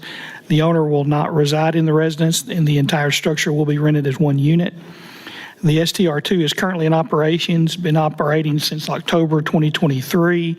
The property is not currently under enforcement by the City of Little Rock Planning and Development. And as of this date, there have been no police reports associated with the STR2 property. Staff does not support the requested revised PRD. The existing PRD zoning was established to allow a multi-lot, single-family residential development. Staff does not feel that the introduction of a commercial use into the existing PRD is an appropriate revision, and therefore staff recommends denial of the requested revised PRD. Thank you. Applicant, please state your name for the record. Yes, sir. Fred Hamuda. Thank you. All right, so would you all like to present now? We do have one card in opposition. Would you like for them to speak? Yes. And defer your time and then come back? Yes, sir. Okay, thank you. So we have one card here, and that is John Williams Spivey, the third.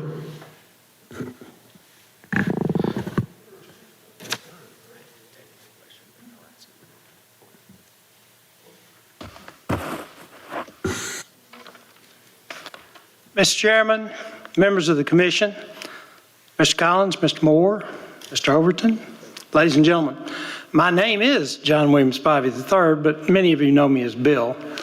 I'm an attorney with the law firm of Wright, Lindsay, and Jennings. I appear here today on behalf of PotlatchDeltic Real Estate, the grantor and developer of the Fletcher Ridge subdivision, as well as the Fletcher Ridge Property Owners Association. When this neighborhood was organized, it was zoned as a PRD. With me this afternoon is Mr. Tim Daters. Unfortunately, we got our wires crossed. I didn't know he was going to be here, so I didn't put his name on the card, and I apologize. But he is the engineer for the district and can answer any technical questions about its organization. It was organized as has been said, a single-family residential district for homes occupied by one family. Upon full development, the Fletcher Ridge portion of the overall development, Fletcher Valley, will have over 200 homes. What this applicant is asking the commission to do today is to rezone his property or their property in direct contravention of the way this was organized and in conflict with the interest of perhaps 205 or 206 other property owners. This is in violation of the way this neighborhood was set up. They're on notice. They were aware of this when they bought into the neighborhood. And so the matter before you today is to deny the attempted rezoning. Now, in addition, and of course, I've been here before, so I know what the rules are most of the time, but I'm subject to being reminded by Mr. Collins, Mr. Moore, Mr. Overton. You're not obligated to look at or even consider the Bill of Assurance and the Declaration of Restrictions and Covenants. However, this neighborhood, as do many others in Chenal Valley, contain extensive provisions to provide for the security and quality of development within the neighborhood. The Bill of Assurance and Covenants don't prohibit entirely short-term rentals, but they do require approval of any short-term rental less than a year by the Property Owners Association. To the best of my knowledge, neither of these applicants has made any attempt whatsoever to contact either PotlatchDeltic Real Estate or the Property Owners Association. The only way we found out about this was we got a notice, thank you very much, from the staff that this matter was going to be before you. We have no idea whether or not these people have operated their property as a short-term rental in violation of the STR provisions or not. But what we do today on behalf of PotlatchDeltic Real Estate and the Property Owners Association is vigorously oppose this application and ask that your vote today be to deny it which is consistent with staff recommendation. Now, if you have any technical questions, Mr. Dater's right here. Tim, would you like to say anything? No. We're here to answer any questions you may have. I started to say I'll be brief, but many of you know that I've broken that promise before. So, anyway, I'm pretty much done. I appreciate the opportunity to speak to you. We'll be happy to answer any questions you may have. Thank you, Bill. Would the applicants please come back to the podium? Feel free to address any of those concerns. The floor is yours. Hello, I'm Sarah King. I was listed as the agent on the affidavit. To clarify a couple things. One, it has not been operating as a short-term rental. Currently, the home is being used as a monthly furnished rental, primarily for folks who are building in West Little Rock, some of whom are building also in Fletcher Ridge. So I think that the home has been very convenient for them. Excuse me. Our primary reason for asking for the permit for short-term rental is because there are folks who need stays for less than 30 days, so maybe 21 days or 28 days, and currently the way the ordinance is written, as you all know, it is 30 days. So we would like to be able to accommodate people who have a need less than 30 days. So, is there anything you want to? No, I'm comfortable with the comments. Could you please step to the podium, up to the microphone so we all can hear you? Yes, no, I don't have no comment. I'm comfortable with what she represented, so. Okay, thank you. Yes, sir, thank you. So at this particular time, I want to open the floor for any questions or comments from any of the commissioners. Commissioner Vogel, go ahead, please. I have one for staff. It's unusual. We've talked about the STR2, and it always is associated with the PDC.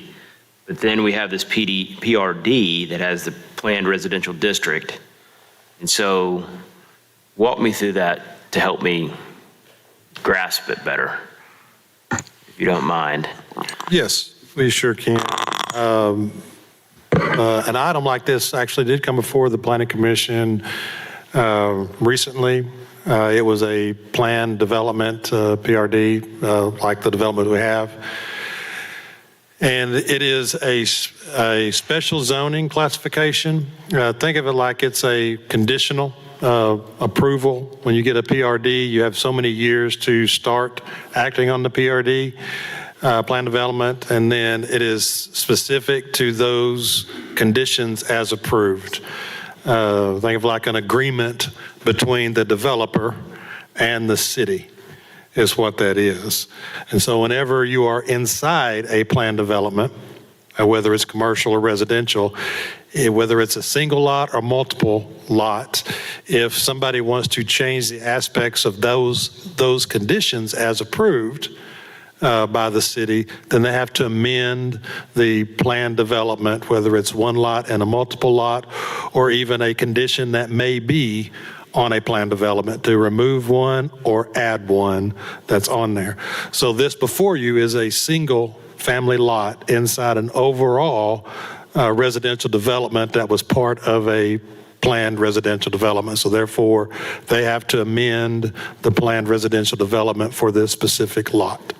But it's not applying to every lot in that. No, this does not apply to every lot. It is specific to this location. Got it. Any other questions? All right, if we don't have any other questions, I will entertain a motion for this item. Make a motion to approve application Z9409-B as submitted without staff's recommendation of denial. And do we have a second? Thank you.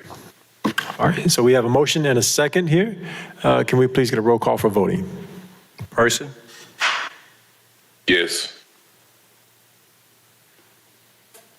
Samad? Yes. Vogel? No. Russell? No. Baxter? No. Brown, No. Hart, No. Hodges, No. Lunday, Yes. McDonald, Yes. Vickers. No. Motion fails. Thank you very much, applicants, for applying. Our next, and moving forward here, we want to try to keep things progressive and moving forward. We want to move to item number 21, Z-9928. Is the applicant present, please? If so, please come to the podium while we do the reading. Monty, if you will. Item 21, file number Z9928, Evans 1 STR2 PDC located at 8 Cherry Valley Drive. The applicant proposes to rezone this 0.3 acre property located at 8 Cherry Valley Drive from R2 to PDC to allow use of the property as a short-term rental 2 with a maximum stay of 29 days. The structure will be rented as one unit and the owner will not reside at the residence. The STR2 is new, has not been in operation prior to this request. The property is currently not under enforcement by the Department of Planning and Development. And as of this date, there have been no police reports associated with the STR2 property. Staff does not support the requested PDC zoning. Staff believes that the proposed PDC is not an appropriate use for this location. Staff feels that the commercial short-term rental will be out of character with the overall area at this time, and therefore staff recommends denial of the PDC zoning. Thank you very much. Applicant, can you state your name for the record, please? Yes, Larry Evans. Thank you, Mr. Evans. We do have a couple of cards in opposition. You can defer or you can speak first. It's your choice. I'll defer. All right, thank you. All right. So we're going to call up the first card here is Trika Dyer Cotton.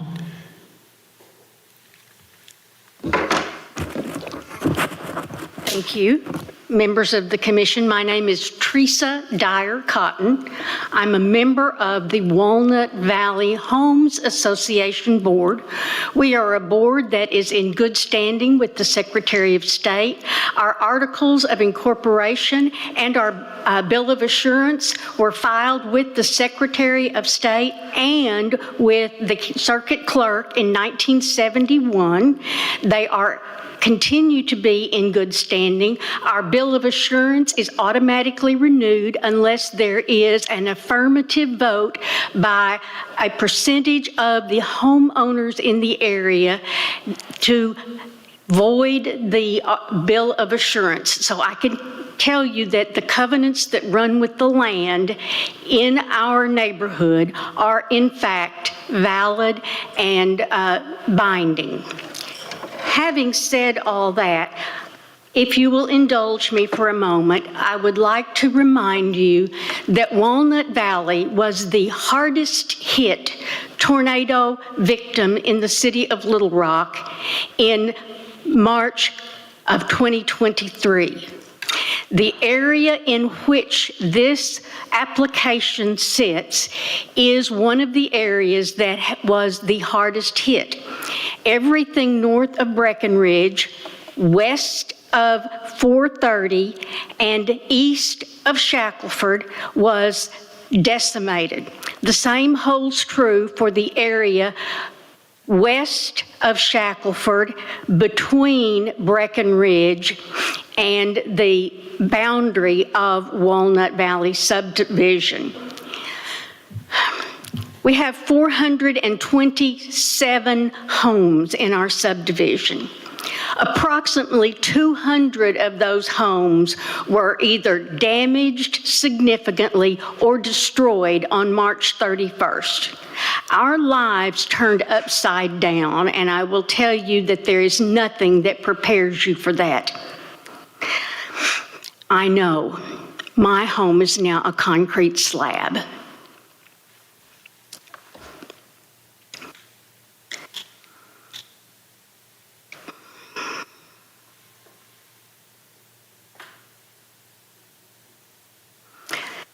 We are a very active homeowners association board.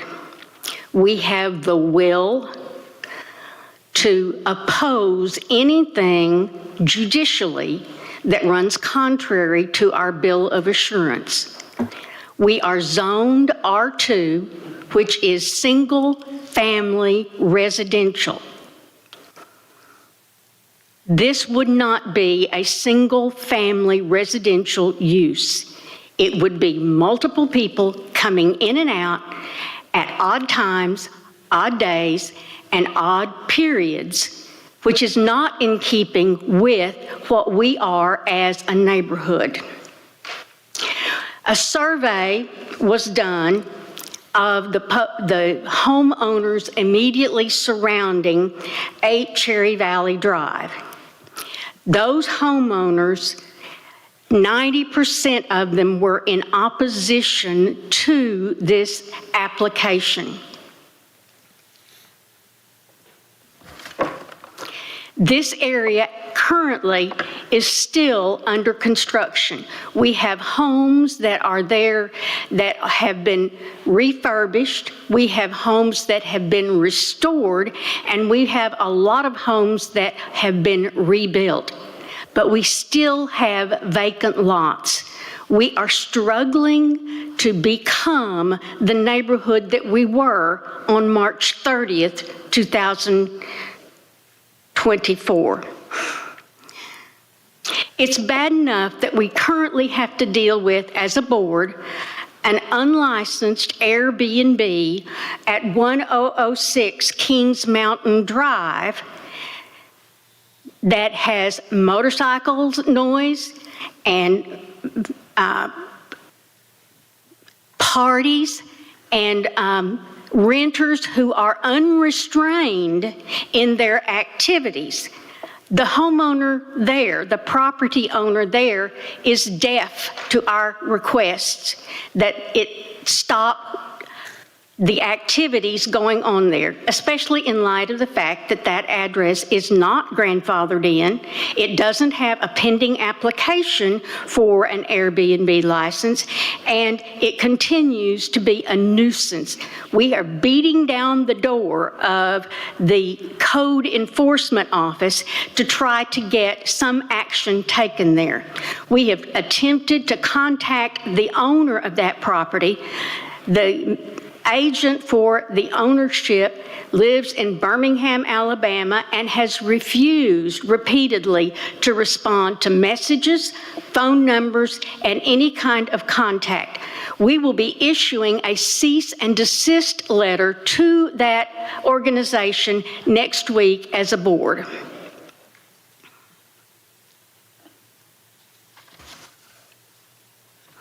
The current property owners have expressed to us at our board meeting this past Monday night that they intend to turn this property over to an Airbnb management company. That creates grave concerns for us as a board because the ordinance adopted by the city of Little Rock indicates that you must have a 24/7 contact person, number, address for purposes of any problems with the property. It is unlikely that the Airbnb management company will be responsive in the 24 hours that it has under the ordinance to respond and cure the problems that would be encountered there.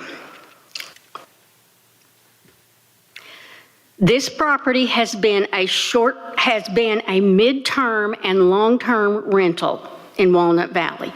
We would prefer it be owned by a family and that children live there and are growing up like other children on Walnut Valley Drive and on Cherry Valley Drive, but that's not an option. So the very least that we can do as a board is to ask you to not vote for this change in zoning so that we remain a single-family home. It's bad enough that Access purchased 2 lots in this very same area with the intention to turn them into parking lots. And we've been dealing with that for months now. They would be a parking lot, a home, and then a parking lot. We don't want this kind of nibbling away at the character and nature of our neighborhood to start with this change in zoning. And so we respectfully request that you turn down this application. Thank you very much. Thank you. All right, we have one more card. Dylan Bevel Smith, if you're present, comes to the podium. And Torrance, how much time do we have left for oppositions? They've used 8 minutes and 8 minutes, 18 seconds. Thank you. All right. The floor is yours, Dylan. Hi, my name is Dylan Bevel Smith. I'm with the Walnut Valley Homeowners Association Board, as well as a resident in the neighborhood. March 31st, as you are all aware, tornado wiped out the majority of our neighborhood. It's devastating to see how many people are still not in their homes that our neighbors are still not back.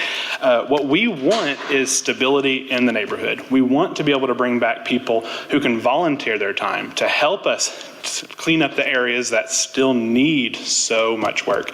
We need stability. We need something that is more permanent rather than just a weekend here or there of people who don't actually have a care of the neighborhood itself.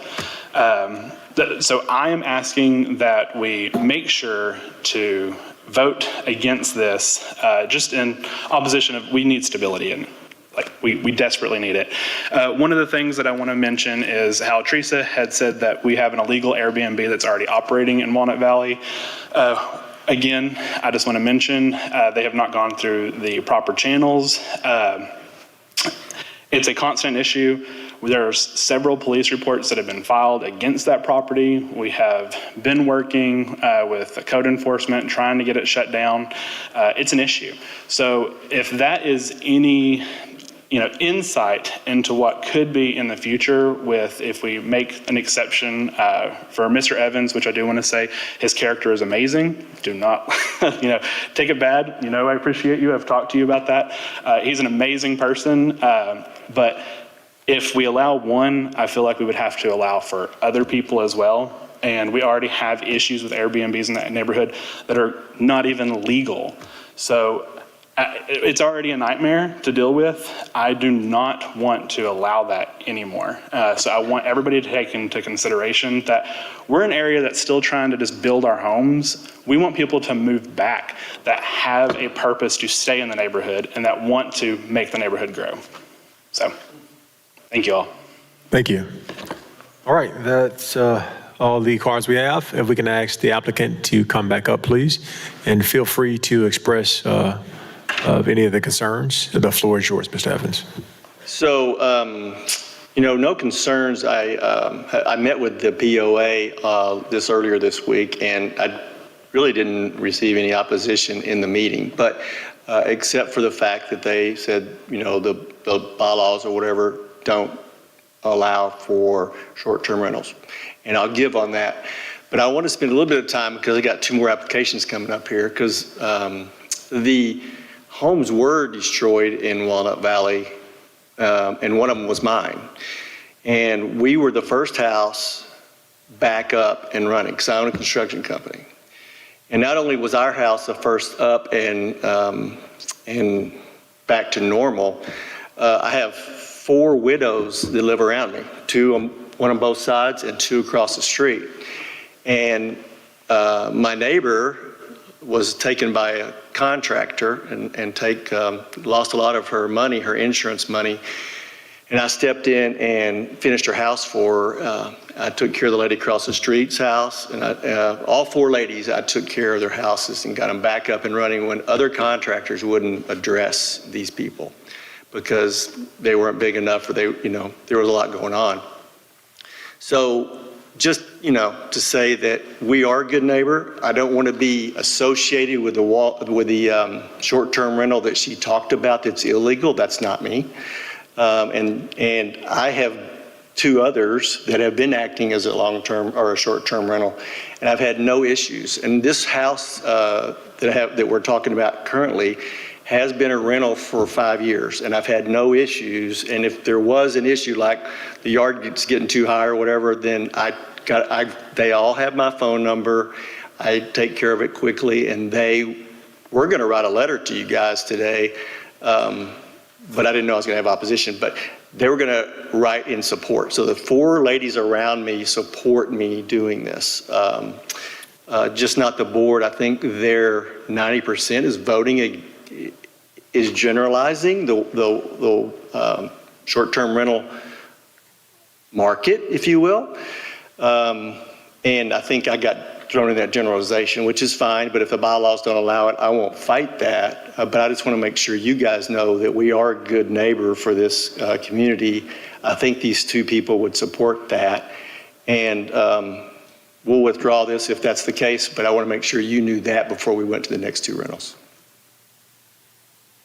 Okay, all right, just want to be, for clarification, you said you would rather do that, withdraw than move forward? I think I have to, because if the bylaws say I can and there's a bill of assurance, and I'm definitely within that bill of assurance, and listening to the lawyer over here, I feel like I'm right. I can't give you legal advice.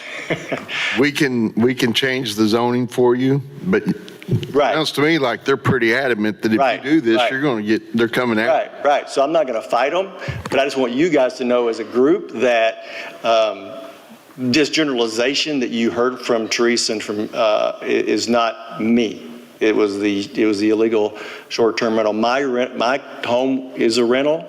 It will stay a midterm rental, and we'll just operate. But I'm a good neighbor, and everybody I think around me will support that. Okay, thank you very much. So excuse me, Mr. Evans, just want to be clear. You're saying for this particular item, you want to withdraw that, Yes, or are you yes, saying for all your items? No, just this one. Okay, thank you. I had a question. I'll be up here in just a second. I still have a question for the Walnut Valley. Since you're a owner within Walnut Valley, you're a member of the Home Owners Association. Correct. How many homes? I think y'all said about 400 or more homes in that area. Yeah, so we have 427 properties that are part of the Walnut Valley Homes Association in West Little Rock. So of those 427, how accurately do y'all inventory each one of those homes? Do you know if they're single family owned and lived in, single family owned and rented, single family duplex, So they are all single family residential. That's what all properties in that area are. I know they are, but I'm saying, do you know if I think, the sir, your owner is question leasing the property or not? Pardon me. Since the tornado, we have been very proactive in knocking on doors and finding out who's there, who lives there, who is supposed to live there, and what their contact information is. But what's the results? With the results that we are... No. What are the results of your polling? What % of the 427 are actually owned and live in by the ownership? I could get you that actual number. I mean, I'm just wondering, because this is a topic of conversation that No, we have. absolutely. The majority of people that are there currently, that are still there, are actual homeowners, and they're not renters. Yeah. They're Maybe 50 homes? Yeah, there is a majority, like a very small portion that are actually rentals. Of course, because of the tornado wiping out areas, it allowed larger corporations or individuals to come in and take advantage and purchase a lot of lots and take advantage of people who had lost everything. So we're fighting with those individuals currently, trying to make sure that they understand that there is a bill of assurance, bylaws, et cetera. But before that, it was the majority was individual homeowners who lived there. I think my question kind of stems from listening to a lot of short-term rentals, a lot of neighborhood associations. I think, what I'd like to make clear, today is if neighborhood associations are going to come in here and they're going to ask for our commission to hear their, request for denial, then, I think what's critical is neighborhood associations need to be aware of the makeup of their neighborhood. I've driven this neighborhood between Roddy Parham, Shackelford, over to Maryland, thousands, if not tens of thousands of times in my life. And when that tornado came through on my birthday, the first thought being on the planning commission was, this is a seminal moment for this neighborhood, and being for the city and being for the advancement of the city, my thought went to what can we do as a city? This seems to me like if I was making the pen strokes, we'd have a rezoning of that area to a multifamily.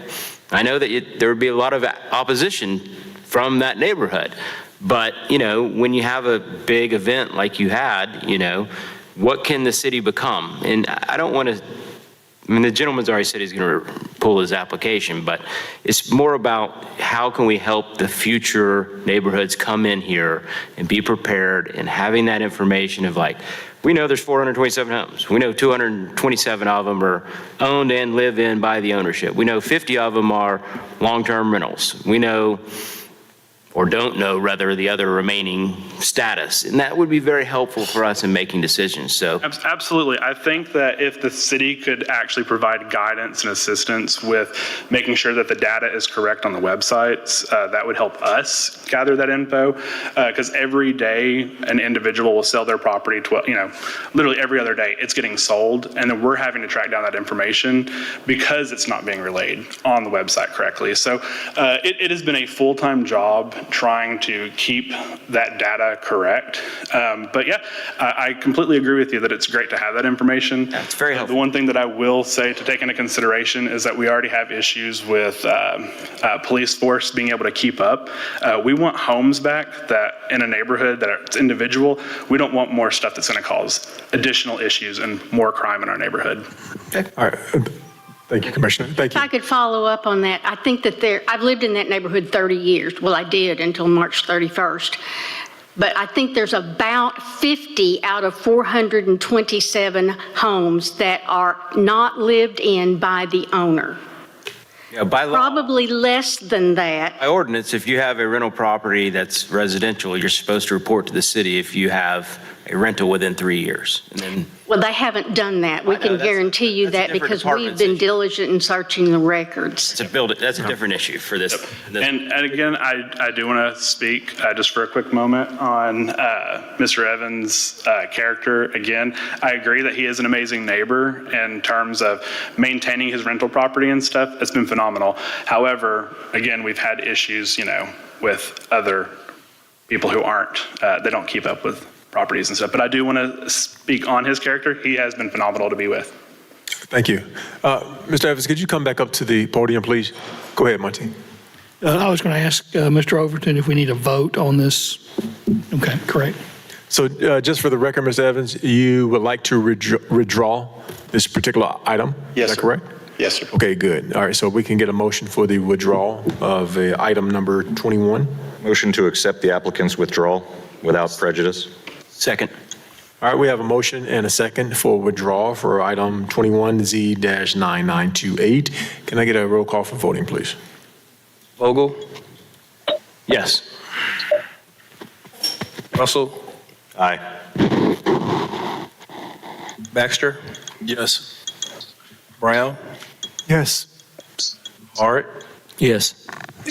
Hodges, Yes. Lunday, Yes. McDonald, Yes. Person, Yes. Samad, Yes. Vickers. Yes. The motion passes. The application has been withdrawn without prejudice. All right, thank you very much. We're going to move along since Mr. Evans has the next two items. Obviously, the applicant is present. Monty, if you want to read the item number 22. Item 22, file number Z9933, Evans 2, STR2, PDC, located at 4 Catalina Court. The applicant proposes to rezone this 0.2 acre property located at 4 Catalina Court from R2 to PDC to allow use of the property as short-term rental 2 with a maximum stay of 29 days. The structure will be rented as one unit and the owner will not reside at the residence. The STR2 is currently in operation, it's been operating for 2 years. The property is not currently under enforcement by the City of Little Rock, and as of this date, we find no police reports associated with the STR2 property. Staff does not support the requested PDC zoning. Staff does not believe the proposed PDC use is appropriate for this location. Staff feels a commercial short-term rental will be out of character for the overall area at this time, and therefore staff recommends denial of the PDC request. Thank you very much. There are no oppositions for item number 22. So, Mr. Evans, if you will, if you like to go ahead and explain for item 22, Z-9933. Sure. I mean, it's basically a short-term rental. It's been there for 2 years. I've contacted the neighbors. They have my phone number if there's any issues. We have had no issues at the location. They're supportive of what we have. The home is 99% of the time is single families coming in for weddings or a show or football game or visiting during the holidays. So it's a great place for a family to get together, or we've had bridesmaids coming in and spending the time together where they can do what they need to do before the wedding. And it's just it's been a place really. That's what it is. It's just a place for families to be able to come and stay together. And we've got a very high rating. Our rating's like a 4.98 out of 5. And we've got a lot of return people coming in, but I've had no issues and none from the neighbors that I know of. So. All right, thank you. I guess at this time we can open the floor for any questions. If commissioners have any questions. Yes, Commissioner Brown, go ahead.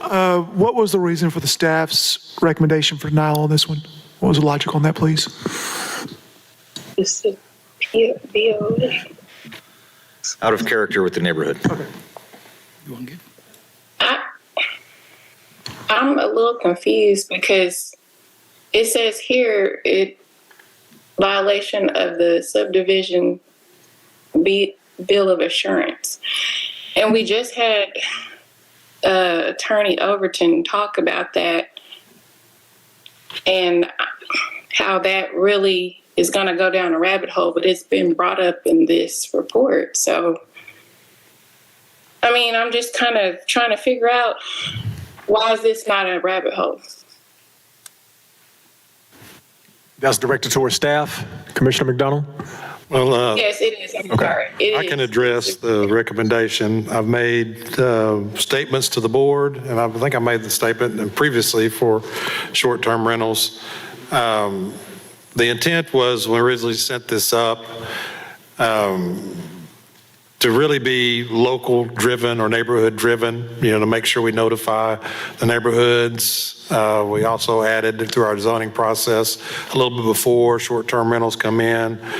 We also notified additional 100 feet above the 200. And then my comments with the board of directors, I specifically say that if we know there is some type of restriction, as far as a deed restriction or a restriction that is sent to us, be it a covenants restriction filed for a subdivision or a deed, there was a deed restriction on a property in a very old subdivision, lot and block subdivision that we found out, and we had a lot of opposition that come out, and so we recommended denial. So our denial request is based upon that. If we know there's a restriction on a property that's been presented to us, we did not go through and do a legal review. We did not go through and determine if it was valid to date. Because that's what we asked for. We asked for if there is a valid bill of assurance, or a bill of assurance, send it to us in the application. That's why it's presented. And as Mr. Overton explained, we can take it under consideration. And that's our role in this process is we take it underneath our consideration to present for your consideration in your vote. That doesn't mean you have to adhere to our recommendation or how we chose to do that. It is just there for our staff recommendation only. Okay, I understand that. It's just that when I had asked that question on another application, it was kind of like, I don't know, it made it seem like it wasn't even, I should not have even asked. So that is the only reason why I'm bringing it back up, because it's been brought up again. And I'm just trying to understand, the reasoning behind the previous. Commissioner McDonald, this Yes. is your attorney, Sean Overton. No, bills of assurance, you can consider them Right. But from what the applicant speaks at the podium.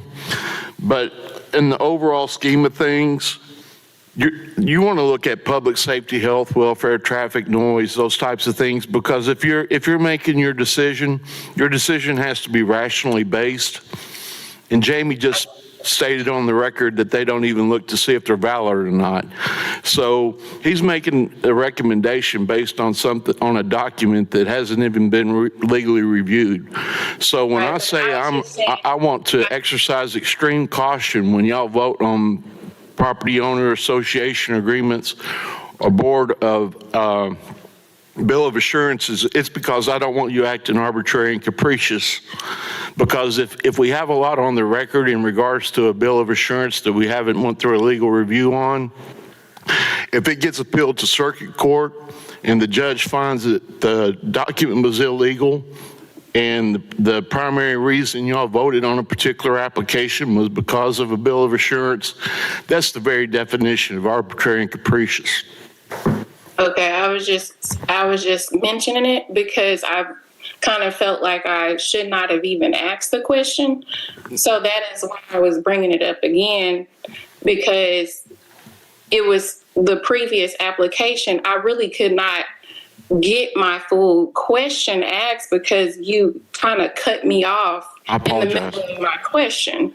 So that's why I was trying to understand the whole scenario of what can be asked or couldn't be asked because of what happened prior to this application. Sure, and as a commissioner, I would, and first of all, let me apologize for cutting you off. I don't ever want to be rude. I don't. I get a little blunt sometimes. I apologize. But no, and also, I mean, you can ask any question. I just want us to be cautious when it comes to these bill of assurances, because ultimately I want to protect you, the commission, the city.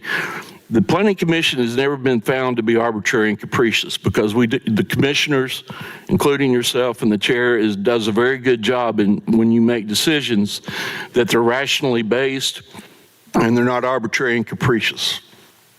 And so when I understand staff put that in there, I don't necessarily agree with that, but that's okay. But when it comes to the bill of assurances, that shouldn't be when we weigh it against other factors, that should probably be one of the lowest factors we consider, in my opinion.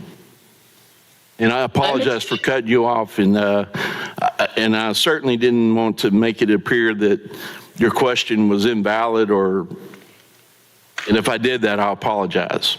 I respect you tremendously. It's fine. I just wanted to get clarification. That is it. Thank you. I actually have a follow-up question on that note, because I recall some of the earlier discussions where sort of HOAs, bills of assurances have been brought up a few times during this meeting. And I did note as well, like, some of them end up in our reports and some of them don't. And is that just because we don't know about them prior to the meeting, or is there some reason why we're sort of prepped knowing that there might be a bill of assurance on one lot versus, not knowing that one exists on another? And it does happen because some of them, as you may see, are in an older part of town that doesn't have any covenants or restrictions or bill of assurances. It's And typically, as you go more out west, as you start hitting the university area of Central and you start going more out west, they're more current, more prominent to have bills of assurances with their subdivisions. More of the lot and block area, which is the older part of town, more of downtown, and as you go towards university, may not have that. And also we do have some area that we annex into the city, more in the southwest, midwest area that is old county subdivisions that may not have them. But again, they are typically old lot and block type scenarios. And for the commissioners that haven't seen that, it's literally lot and block. A block is typically 300 feet. A lot was typically 50 feet. And that's how it was divided up. It was not divided up to be high ridge design lots on the top of a ridge or in the base. It was just a grid laid on a tract of land. And so if we have them and they're available, we provide them. If we don't have them, we can't provide what was not submitted. And sometimes we even look back to try to find it. And if somebody finds it, one of them that we did have come through, they actually found it in a deed restriction, and we did provide that at the time that we had that information. All right. Are there any other questions from any of the commissioners? Yes, Commissioner Hodges, go ahead. Well, I want to follow up on what was just said. A deed restriction has more force than a bill of assurance, doesn't it? That's correct. So if you can cite a deed restriction that this is only to be residential property, you can't change that here. That would have to go through a legal process.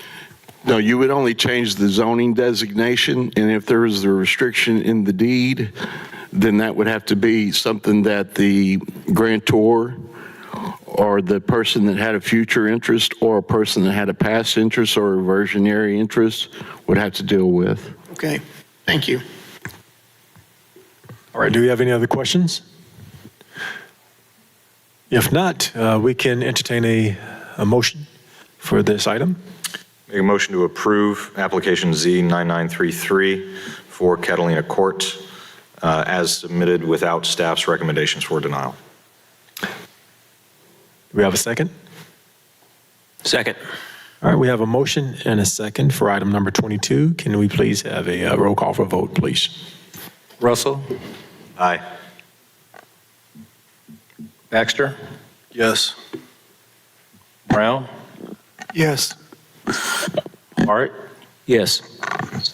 Hodges? Yes. Lunday? Yes. McDonald? Yes. Person? Yes. Samad? Commissioner Samad actually had to leave. He had another meeting, and he put it in chat that he has to depart. Vogel? Yes. Vickers? Yes. Motion passes. Thank you, Mr. Evans. All right, so we have the applicant here for the next proceeding item number 23. Can we please have the reading? Item 23, file number Z9936, Evans 3 STR2 PDC, 8 Serenity Drive. The applicant proposes to rezone this 0.2 acre property from R2 to PDC to allow use of the property as short-term rental 2 with a maximum stay of 29 days. The structure will be rented as one unit. The owner will not reside at the residence. The STR2 is currently in operation. It's been operating for the past 6 months. The property is not currently under enforcement by the Planning and Development Department. As of this date, there have been no police reports that we could find with this STR2 property. Staff does not support the PDC request. Staff feels a commercial short-term rental will be out of character with the overall property at this time. Staff therefore recommends denial of the PDC zoning request. Thank you very much. Mr. Evans, we do have one card in opposition. You can defer your time. I'll defer. Or you can speak as well. You said you want to defer? Yes. Okay, all right. So we have one card. It is Robert Jamiski. Did I say that correctly? Yes. All right. The floor is yours, sir. Thank you.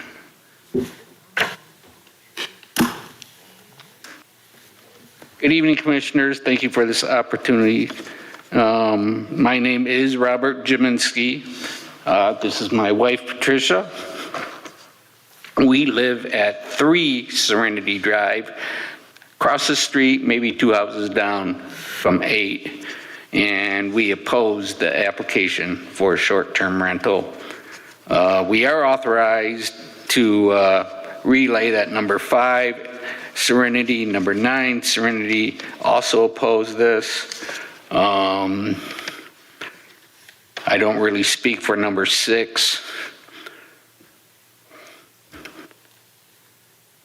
But I like the guy.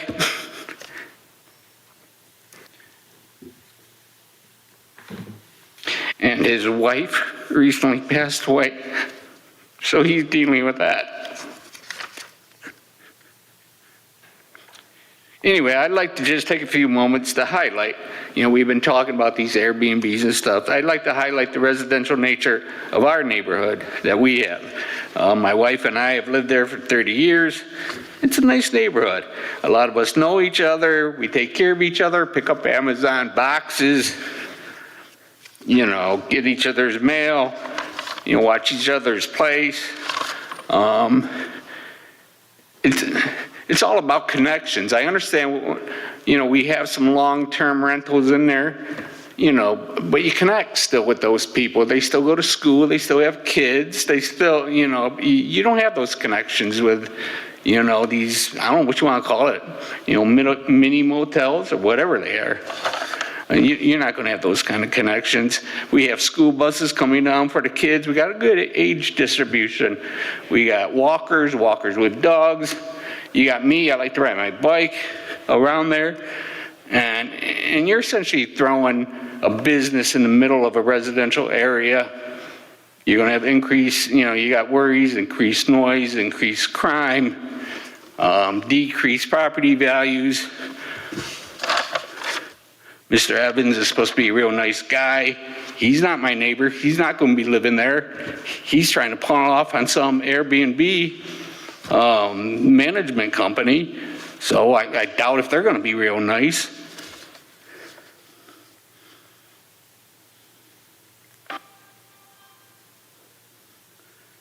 So we are worried. Precedent. Like I said, it's essentially a business. And then another business comes in, you lose the whole residential, fit of the neighborhood, the connectedness. And it's, so we oppose. Thank you. Thank you very much. All right, Mr. Evans, the applicant can come back up, please. Can I clarify one thing real quick? Yes. The lady, Teresa, at Cherry Valley was talking about the illegal short-term rental was turning that over to a management company. I am not turning it over to a management company. My wife and I handle it ourselves.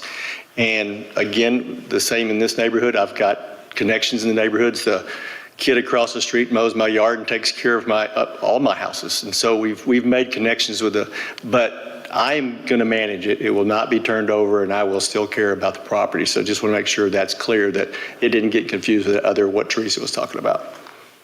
All right, so at this time, I want to open the floor up for the commissioners.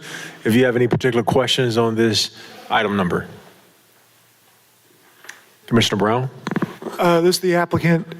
Is this currently, you say, is it currently operating as a? Yes, sir. Okay, and when did it start doing that, and what did it, was it somebody's residence before? It was a rental. I've owned it for 5 years or something like that. It was a rental, just a single rental. And then we turned it into, like 6 months ago, we turned it into a short-term rental. And I would also argue that property values go up because when I turned it from a rental to a short-term rental, I remodeled both bathrooms, I painted the house, I put up a wood fence, I did some landscaping, and Airbnb houses usually look better than the neighborhood, which I would think this does, and I would argue that it does. And I believe it will raise the value of that neighborhood versus reduce the value of the neighborhood. Any other questions from commissioners? I do have a question. So to the gentleman in opposition, with the new information that he just basically said that he is not going to be turning it over to a management company. Does that make you feel more comfortable because he's going to be Not running it in- really. He can say that. He could pass away tomorrow and somebody take over and who knows what they're going to do. And like I said, it's precedent. He's not going to live there. So now it's more like a business than it is a resident. So you get one business in there, there goes a little bit of the resident neighborhood away. You bring in, another business comes before you and says, hey, well, you got this other business in here. And then, so we don't like, the whole precedent setting. So I appreciate what you're saying, but no, I don't trust that. Okay. Thank you, sir. Are there any other questions for the applicant or the opposition? Go ahead, Well, Commissioner. I wanted to ask the opponent, this has been rented for a number of months now as an STR. Have you had any police calls? Have you had anything like that related to people staying in this property? We knew that the prior owner passed away, so we kind of kept an eye, what's going to happen to this place? People did come and go. There was some remodeling. We didn't know short term. It was construction work, what was going on there. And actually it was the guy at 6, I guess his wife's the one that, had questions. Hey, there's a lot of people coming in and out of there. That's not the question I asked. I asked if there has been neighborhood disturbances or police calls that have been made relative to activity at this house. Not yet, Okay, thank you. Thank you, sir. Are there any other questions? If not, I will entertain a motion for the item number 23. Make a motion to approve item Z9936, 8 Serenity Drive, as submitted without staff's recommendation for denial. Second. We have a motion and a second. Can we please get a roll call for a vote, please? Baxter? Yes. Brown? Yes. Hart? Yes. Hodges? Yes. Lunday? Commissioner Lunday, you inaudible. Can I get you to repeat your response, please? Yes. Thank you. McDonald? Yes. Person? Yes. Samad? Vogel? Yes. Russell? Aye. Vickers? Yes. Motion passes. Thank you very much, applicant. And we're going to move right along here. We have item number 14. Is the applicant present for item number 14? If so, please make your way to the podium. And Monty, can you?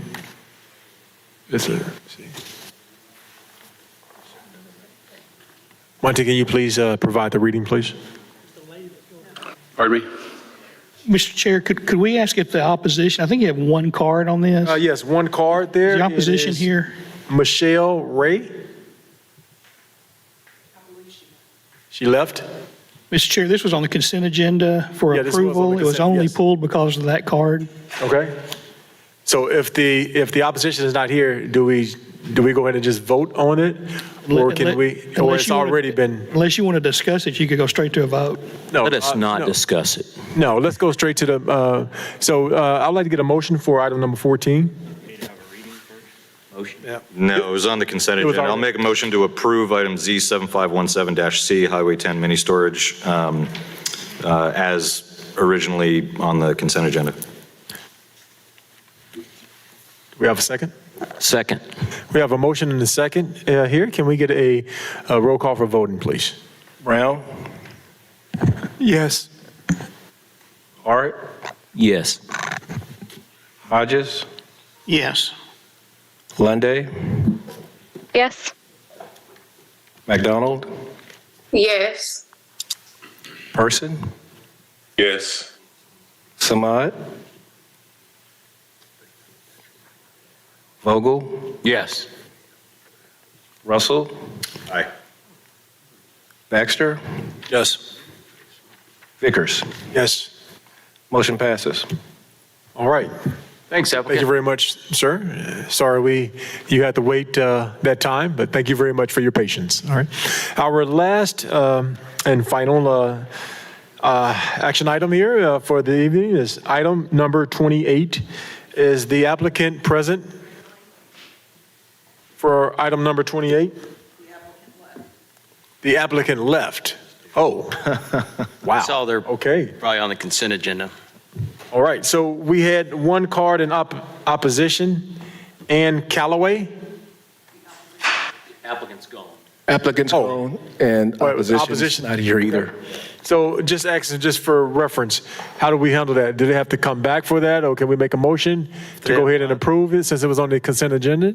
No, Or do we need to defer? is not here, so essentially, since it is, unless they have exceeded any deferral number, which I don't think they have, it cannot be heard tonight. You have to, since it's action, you need to take a vote for deferral to the next hearing.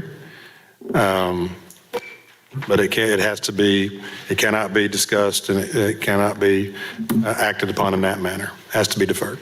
All right, so I'd like to entertain a motion for deferment for item number 28, please. Make a motion to defer item Z9941, Bumpus STR2, due to the applicant not being present. Second. We have a motion for deferment and a second. Can we get a roll call for vote, please? Ari? Yes. Hodges? Yes. We got it. Lunday? Yes. McDonald? Yes. Person? Yes. Samad? I keep forgetting these apps. Vogel? Yes. Russell? Aye. Baxter? Yes. Brown? Yes. Vickers? Yes. Item is deferred. All right, thank you very much. Do we have any other business? Yes, Chair, if I may, I don't want to keep anybody long, but it has been brought to our attention by commissioners and also discussion with staff, just due to the number of new commissioners that we've had. We believe it's time to have a retreat to kind of go over standard practices of a commission. And also the city attorneys, Mr.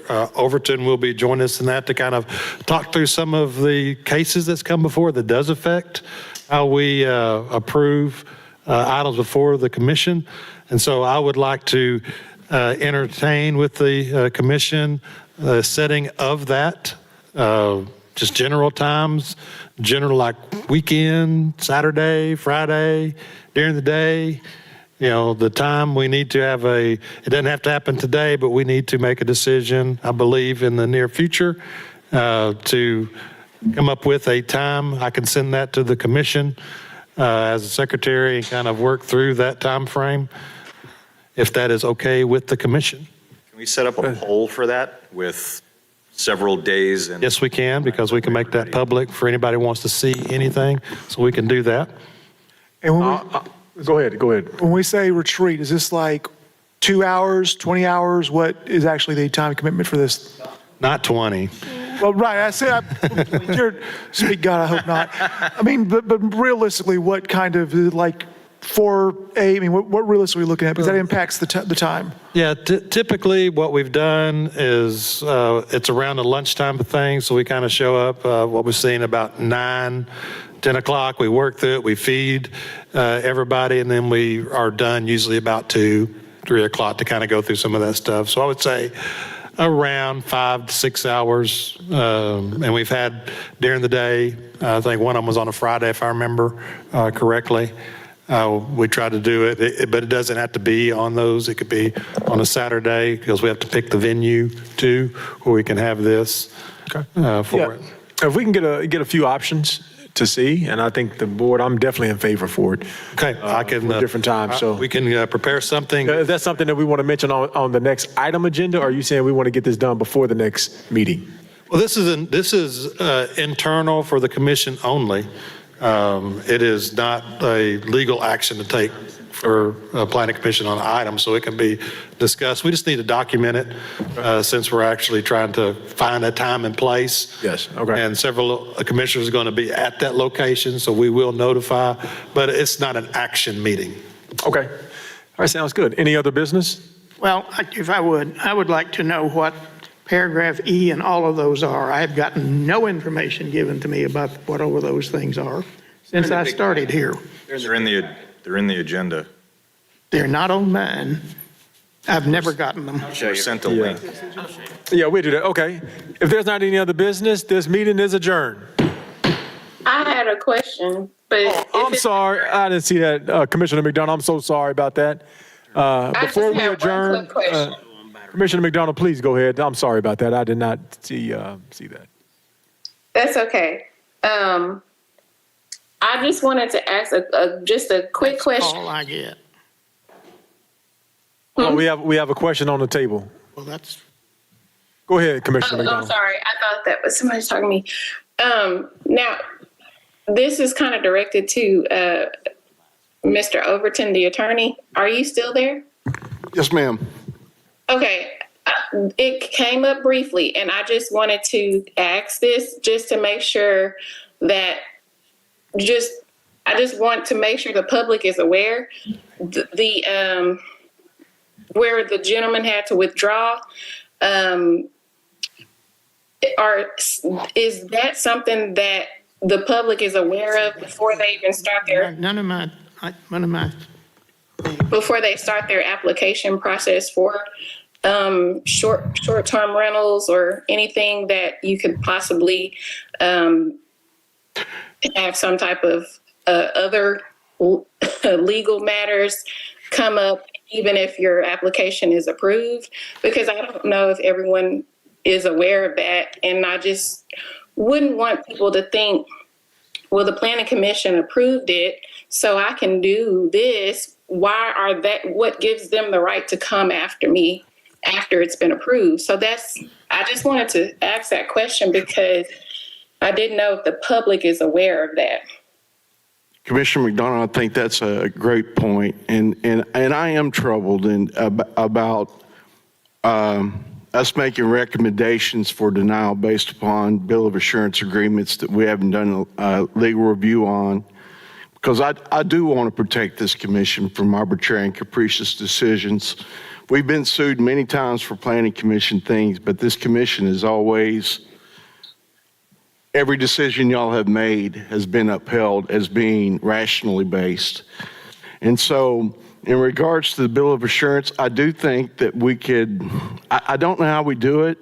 I don't know if it's the commissioner's responsibility, but I do think that it's something that is a responsibility that the city should take on to let people know, or maybe the planning department when they're applying, put something in our notice or something on the website that says we're only approving the use. And if you are moving into a neighborhood or trying to do something in a neighborhood, the city may approve the zoning, but that doesn't mean that's going to relieve you from any private contractual obligations. So that might be something whenever we accept the application that we can let people know, particularly on these short-term rentals.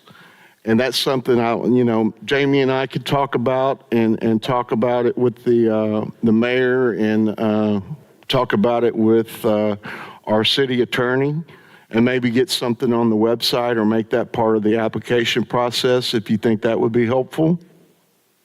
Yeah, I do. I just feel like it kind of leaves the city kind of open to being blamed for anything that happened after the meeting. And that is what I kind of wanted to ask a little bit further. But I feel like now is a better time because we've had so many examples of this. And I just feel like the city is kind of left uncovered. So with that being said, I think that some type of language that kind of alleviates all of any type of confusion that could go after the commission meets, I think that would be smart and just safe. And that's all I needed to say. And Commissioner McDonald, in regards to the short-term rentals, it's something that we could talk about at the retreat. I mean, it's kind of like dealing with the group homes. You know how we do our little speech when we have the group homes that we can't discuss disability? It might be something that the chair can just make an announcement. In regards to short-term rentals, we're only here to discuss the zoning. That doesn't relieve you from any contractual obligations. That may be something that the commissioners would want the chair to do at the beginning of the meeting. Because we're going to have to probably do an introductory speech on group homes as well. If that's something that you might think would be helpful. Yes. Thank you. And I apologize, Commissioner McDonald, I respect you tremendously. I want you to know I did not mean to be, if I appeared to be rude or cut you off, I apologize tremendously. I'm probably going to lose some sleep tonight thinking that I offended you in some way, and I certainly don't want to do that. But I am apologize for that. Not necessary. Well, I want to apologize to Commissioner McDonald for cutting her off earlier. I'm so sorry, my mistake. Oh my gosh. I think I'm happy. I would like to offer some blanket apology for anything I have said or will say. We have a citizens community communication. Do we have anybody? This is the time to do so. Mr. Lehan? Mr. Leahy? Did you have anything you want to say, sir? The floor can be yours. All right. Is there any other business? If not, this meeting is adjourned. God bless and good night.